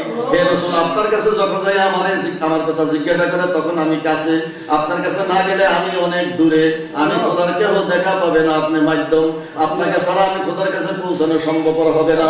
আমাইয়ুতে রাসূল ফাকাদ আল্লাহ। ইয়া আল্লাহ, তোমার প্যারা হাবিবের আমরা মিলাদ শরীফের ইন্তজাম করেছি, আমার শরীফ মুসলমান ভাইরা এর মধ্যে মিলাদ শরীফের ইন্তজাম করেছি। বাংলাদেশের পরিবেশ আছে, এই দেশে পরিবেশ নাই, কত দূরের থেকে এখানকার মধ্যে এই মাহফিলের মধ্যে উপস্থিত। আমরা বাংলাদেশের মধ্যে 1 মাইল দূরের থেকে মানুষ আসতে পারে না। আল্লাহ তুমি মেহেরবানি করে আমার এই ভাইদের আসা যাওয়ার প্রত্যেক কদমের স্টেপকে তুমি কবুল করে নাও। আল্লাহ তোমার দরবারে একটা ফরিয়াদ করি, তোমার নবীকে সম্মান দেখাইছে। আল্লাহ তোমার নবীকে একটা সম্মান দেখাইছিল। আবু লাহাব একজন কাফের, নবী হিসাবে নয়, ভাতিজা হিসাবে। যখন রাসূলুল্লাহ পয়দা হলেন তখন আবু লাহাব তার বান্দি সুহাইবকে আযাদ করে দিয়েছিল। এই জন্য আবু লাহাবের অবস্থাটা কবরের মধ্যে, সে যদিও দুজকি, কিন্তু 7 দিনের মধ্যে প্রত্যেক সোমবার তার কবর আযাব মাফ হয়ে যায়। আল্লাহ তোমার কাছে ফরিয়াদ করে, এটা তো বুখারী শরীফের হাদিস।